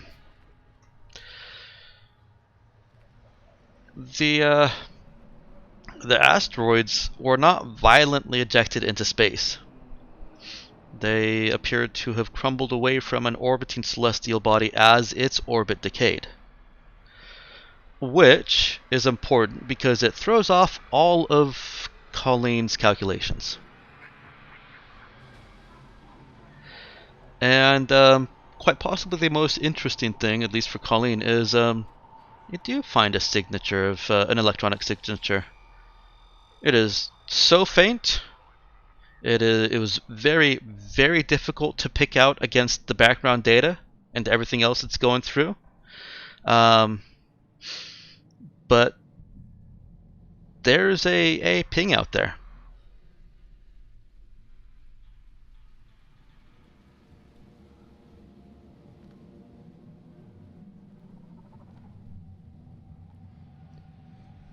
Dun dun dun. Yes, that's it. We got a live one. Stop your grinning and drop your linen.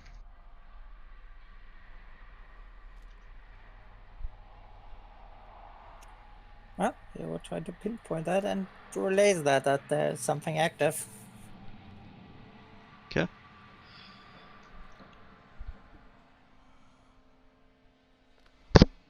Oops, sorry.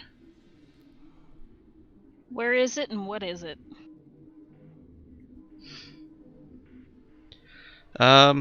All Colleen has right now is that there is something out there that is pinging, and it is not just background noise. Hello, spider. How are you Kill today? it. It's a space spider. Oh, that's a big one. That's ugly. Kill it. It's not actually that big. It's just ugly. It's like one of those Kill like lightly colored spiders that's almost kind of transparent in the sunlight. There are spiders that aren't ugly by default. Peacock spiders are kind of cute. There's a whole subreddit called Spider Bro. Yeah, of course there is. Yep. Well, he's disappeared now, either camouflaged or just behind something, so I can't kill Look it. up what a peacock spider is. I was gonna say standard procedures, let it bite you, see if you get superpowers. Well, I can't find it now, so can't do that. Oh, okay. I have to agree with you there. Yes, that is actually pretty. The peacock spiders, yeah, they're Yes. actually really interesting. I had never heard of that before, but yes, now looking it up on Wikipedia, that spider is actually pretty. Well, I also see a gnat also right dance. where it was at, so I'm not going to kill this one. It's killing gnats. I've been trying to let myself live with the creepy crawlies more frequently because of how much the certain creepy crawlies kill other creepy crawlies that I like even less, that I hate even more. And gnats rank right up there among hated creepy crawlies, more so than spiders. Circle of life. Yep. So, the ping is, it's within the asteroid field region of space. So, by abstracted travel rules, it will take 6 hours divided by your spike drive to get there.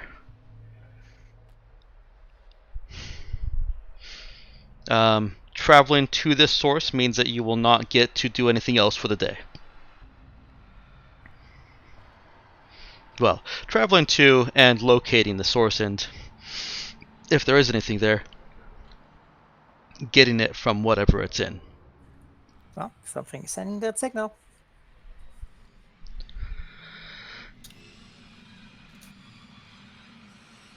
Tread carefully. Do you make your way there? Yeah. Okay.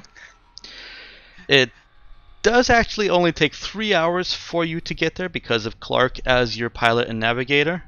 But like I said, it's still going to consume the entire day because when you get close enough to to get it on visual, the asteroid that you were traveling towards is actually a ship. That signal is coming from a gigantic capital class ship. Oh my god. No It's moon. an orc rock. It is as Go Space Hulk. deteriorated as the other ships, if not more so. You can actually fly the Raza/Santa Clarita through some of the holes that you can see as you approach it. Oh my god. And then we can take out the reactor. Do we have life signs? You have a very strange signature, almost like a black box. Any communication coming from it? Um, Anything that Nemo can pick? Nothing that Nemo is picking up.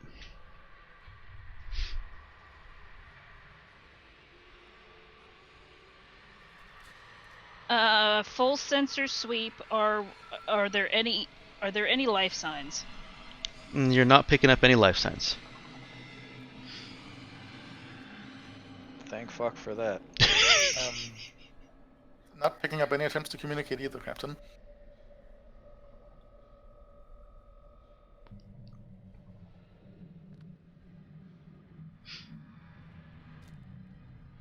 I want us to check and make sure that this wasn't the. I mean, has this been here for 600 years? It's of the same design as the other ships that you've been exploring and salvaging.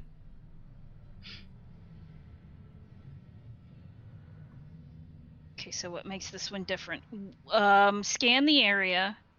Is there less dust here? Nope. And it even has the same pattern of the worst damage, the worst corrosive damage, being from behind its force thrust vector.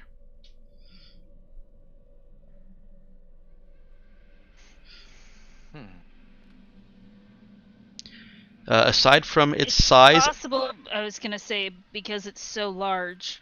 well, yeah, and I was going to add in there. Aside from its size, and the fact that there is something that's still functioning in there, it is the same as all the other ships that you've salvaged. And at this point, I will also add that there have been a couple of more recent ships, but in the case of there being 2,500 to 3,000 ships here, those more recent ships are clearly just pirates that got into that were trying to run from something, or got into a territory dispute, and they had been wiped clean already, or picked clean already.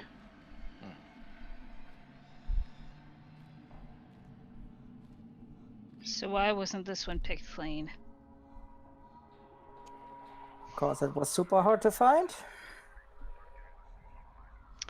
They probably saw it on their scopes and went, that's just another asteroid, because why would they expect a ship to be this fucking huge? Mm-hmm.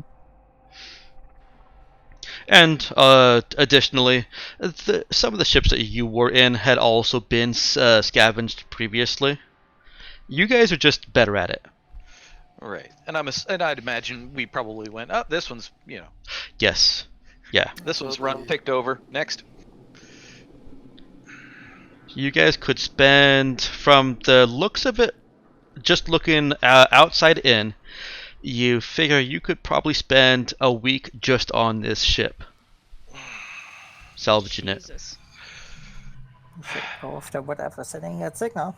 They have active systems over there. Well, if we're on the bridge and dude's looking at that thing, goddamn, Cat. Cap's gonna look at him. That's...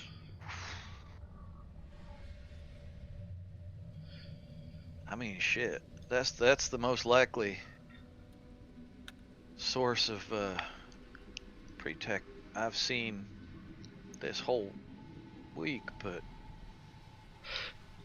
Jesus.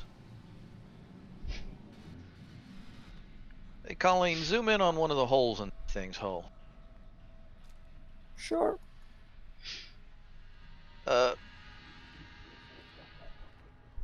DM, does that hole look like the same kind of deterioration shit we've seen, or does it look like something might have blown a hole in the side of this fucker? It looks like the same kind of deterioration you've seen. Okay, cool.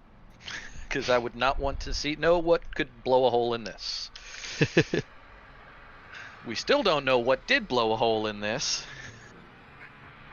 But at least it's the same stuff. I think it's long gone. Whatever happened a long time ago. Well, I certainly hope so, Cap, because as you may have noticed, some of those holes are as big as our damn ship. Yes, I do see that. That's and you're getting so sorry. On the plus side, it is, considering the length of time it's been out here, it's incredibly unlikely that there's anything hostile left on board it. Well, you say that, and Colleen is getting signal. Well, from like a black box or something. Yeah. Oh, I suppose the presence of automated defenses couldn't be ruled out entirely. Nemo, if you turned yourself off and stuck yourself in a box, you think you could somebody could crack you open 600 years later and wake you up? Assuming the storage conditions were pristine, then I believe so, yes. And then considering that you are standing right here talking to me, I don't assume anything safety of what's going on that ship. That is probably wise. I mean, imagine you, but like 8 feet taller with a couple of more arms and some weapons. Jesus Christ, that's a goddamn nightmare.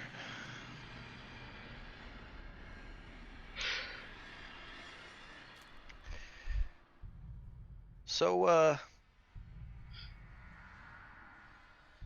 if we're going over there... Does it, by the way, aside from the size, does it look like a warship? I mean, does it have obvious weapons? It does have it's... some weapons, yeah. I assume when you said capital ship, that's my mental image. Yeah, too, so we're talking about like the Starship Enterprise. Yeah. Just wanted to make sure that we weren't talking about the space equivalent of a supertanker. let me give you a little bit more. This looks like it was more of a carrier type than a battleship. Okay. Right. Gotcha. There we go, Mike. So, jargon. Some weapons. Yeah, exactly. So some weapons, but it was more of a crew carrier. Yeah, if this was designed for war, the weapons it would have carried would have been cruisers inside of it. Right. Yeah, it probably has PDCs, but that's probably most of it. Mm-hmm. All right. Can't remember if cruisers can fit inside the ship. Hold on.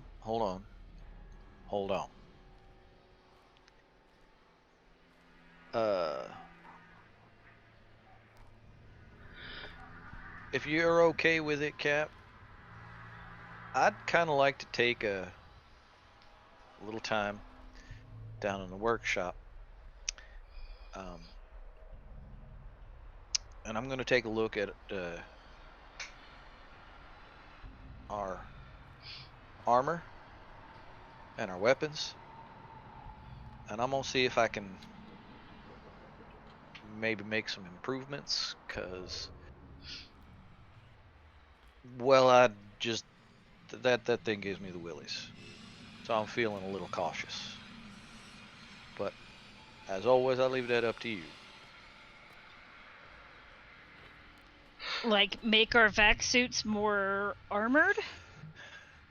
Potentially. Maybe make your guns a little better too. If I can come up with something.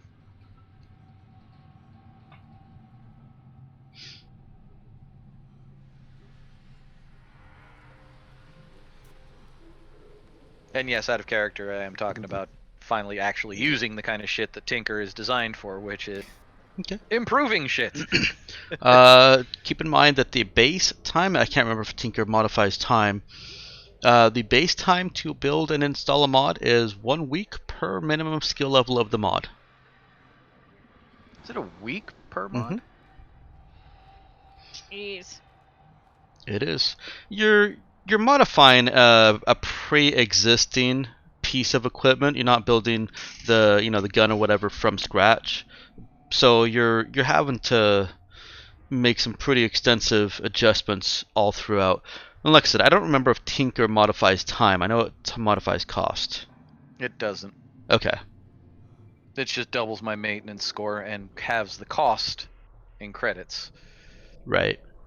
Although pre-tech remains the same. And then creative just lets me have jerry-rigged shit. Mm-hmm. Jesus, yeah, a week. Yeah, so this isn't a let's spend a couple days and to improve everyone's gear. That's a project. It'd be I want to make a Can scope be and it'll take a half week. with assistance, but yeah, even then, half a week per mod. Oh, and Nick Collins add another puzzle box roll. I would like to put us. It's not a bad idea. I just don't think we have the time for it. Ah, I gotcha. At some point, Now- when we do have a week, I'd kind of like to actually see your pistol because I think I might be able to do something interesting to it.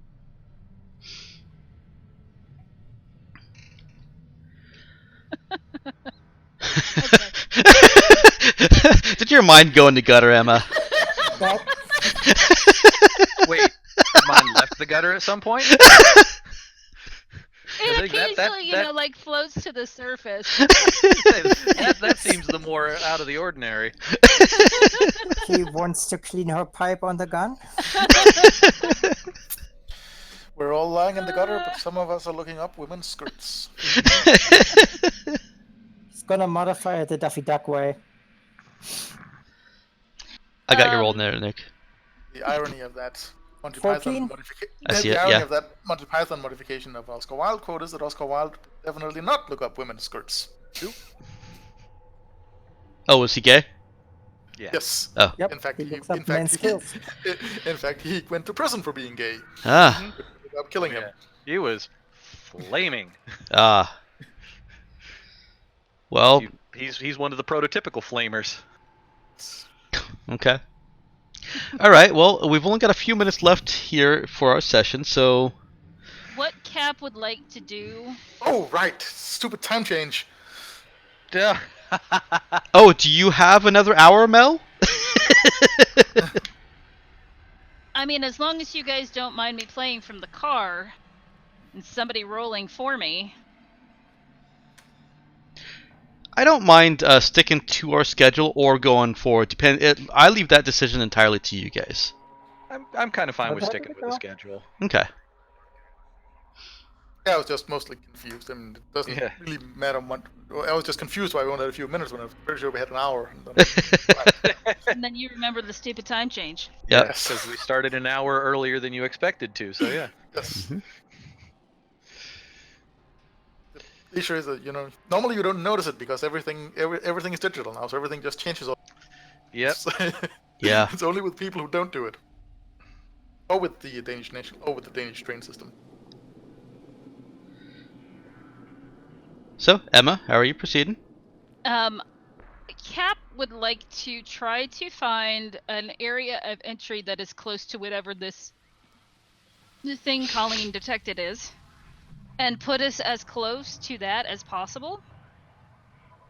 And also have Colleen scan for active weapon systems. Because I think we were able to detect some of that, like with the towers and stuff, weren't we? Mm-hmm. So there's no reason why we wouldn't be able to do so here. Right. That is actually just a scan of the ship. Yeah. So if there are no active weapon systems, then I think some of the concerns would be lessened. Oh, Colleen also points out, bring her within 50 kilometers of that thing, and she can just send the drone. dude didn't have any legitimate reason for feeling the way that he did. That thing just gives him the heebie-jeebies. Well, it gives Cap the heebie-jeebies too, but we're gonna go anyway. Colleen is excited.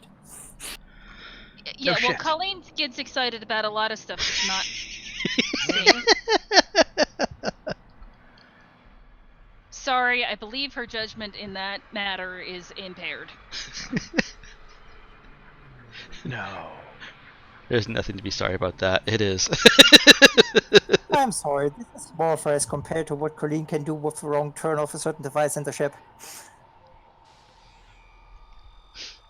This is child's play. That doesn't make it okay.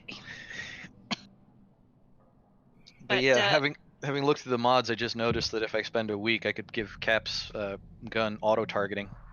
Get you +1. Man, Nice. focus. Eh. Emma, continue.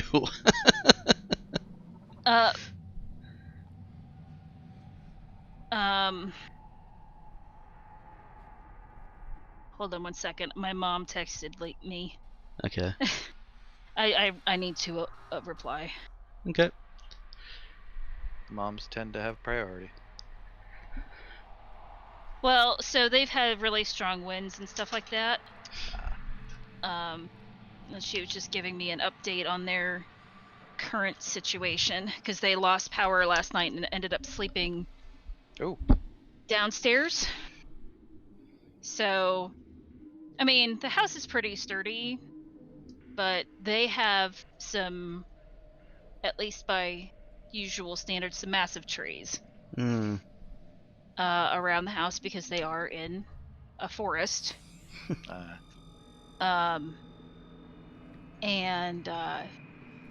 So they slept down on the first floor last night because the upstairs is just regular, regular wood frame, but the downstairs is full log.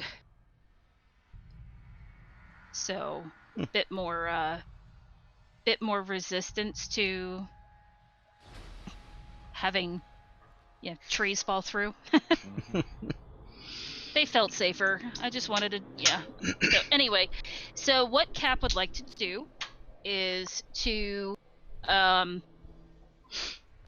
get us as close, find an opening that's as close to that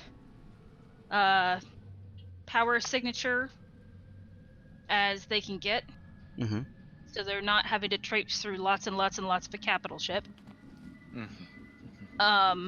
Which they probably will still have to traipse through a lot of the capital ship, but we could use the exercise. That way they also don't have to haul stuff as far. Have Colleen check for weapons systems being active, any kind of defensive systems being active, how much of the ship has power, that kind of thing. Let me actually pause you real quick, Emma, because I want to go ahead and answer some of these questions and let you guys go with something to look forward to in 2 weeks.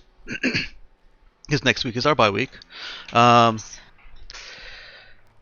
Colleen is able to easily scan the ship and discern that there are no active power sources. There's no power being routed to anything within that ship.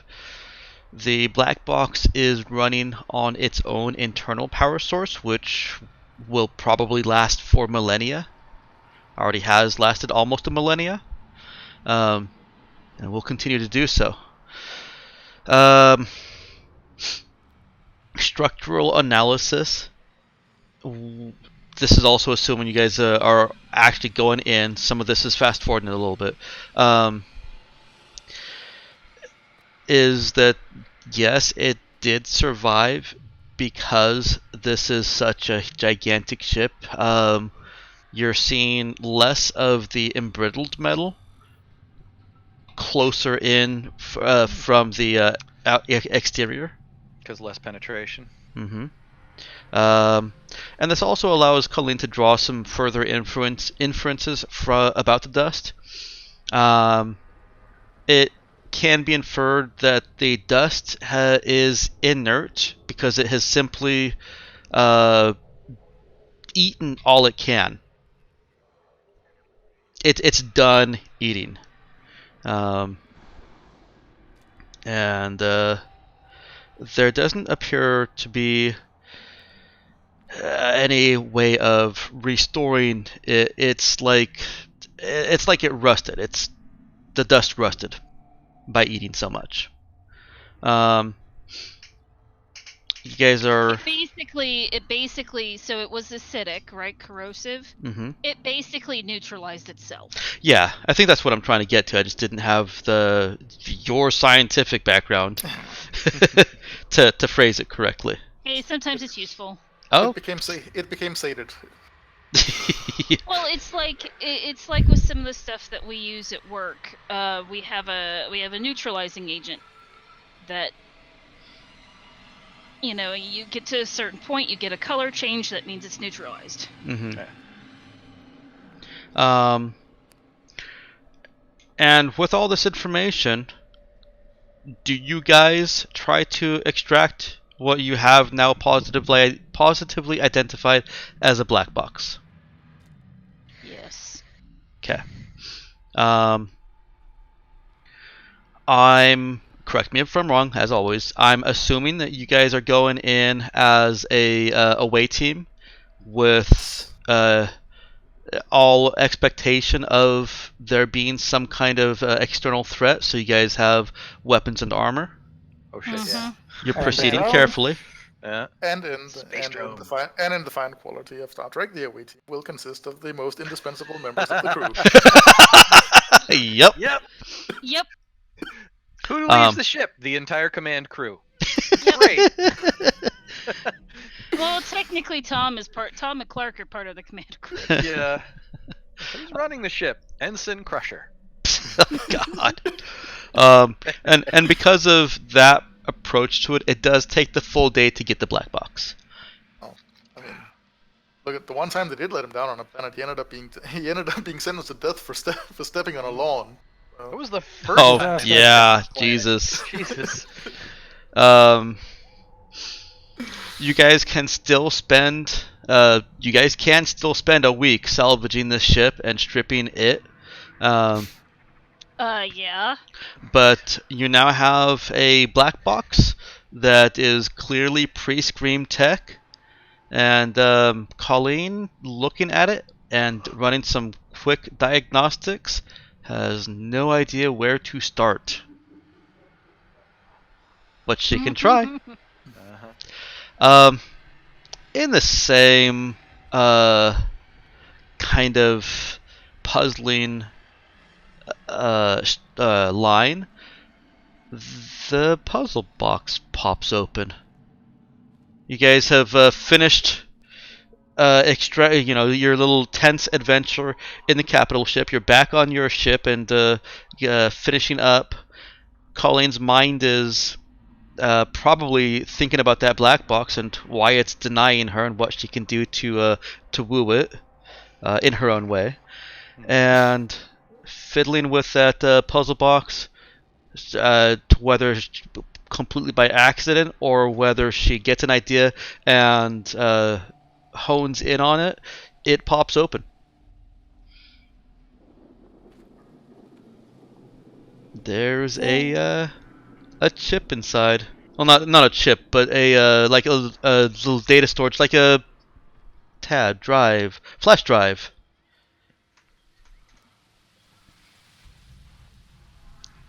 Dun dun dun. Mm-hmm. It's encrypted. What's up for that stop, sir? Of course it is. Quick question, Mike. I lost track and all that. How much scrap total did we end up with before we went over to the capital ship?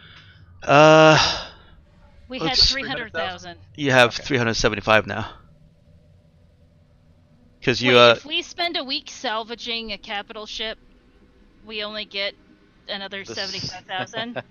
no. you can spend a week salvaging this capital ship at the same rates as before.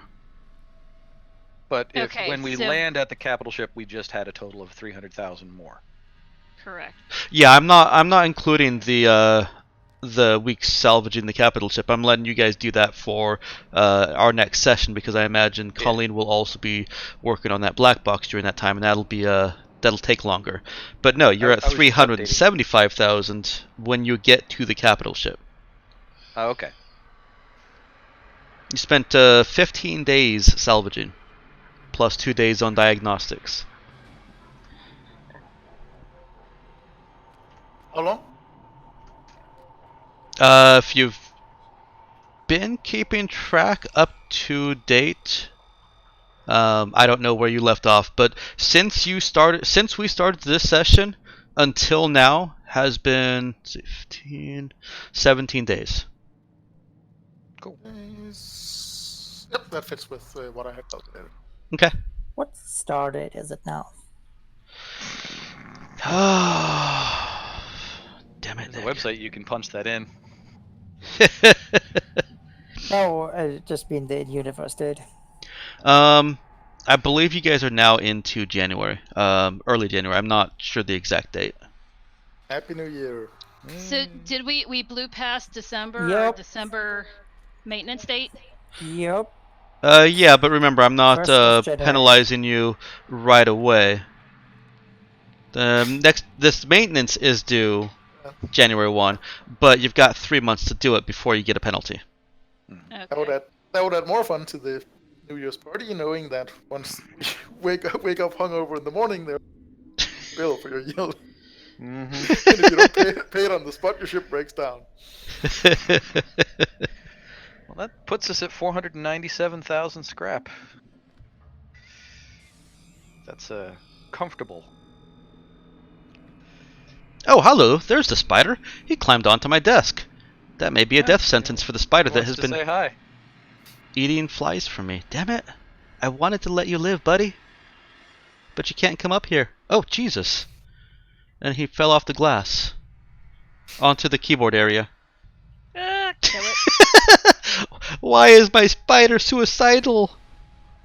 It's just friendly. No, I don't like friendly spiders. He can be friendly with flies.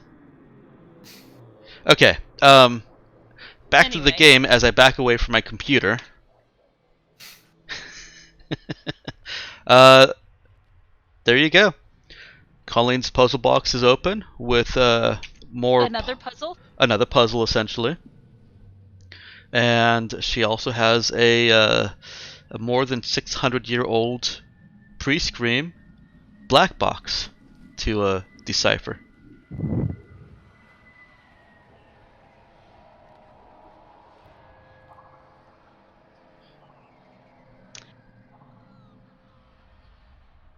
Clearly, there will be priorities. Yeah, Cap wants that black box figured out. I will note that the memory stick, it is most certainly Colleen's. It has some kind of Colleen-like decoration on it.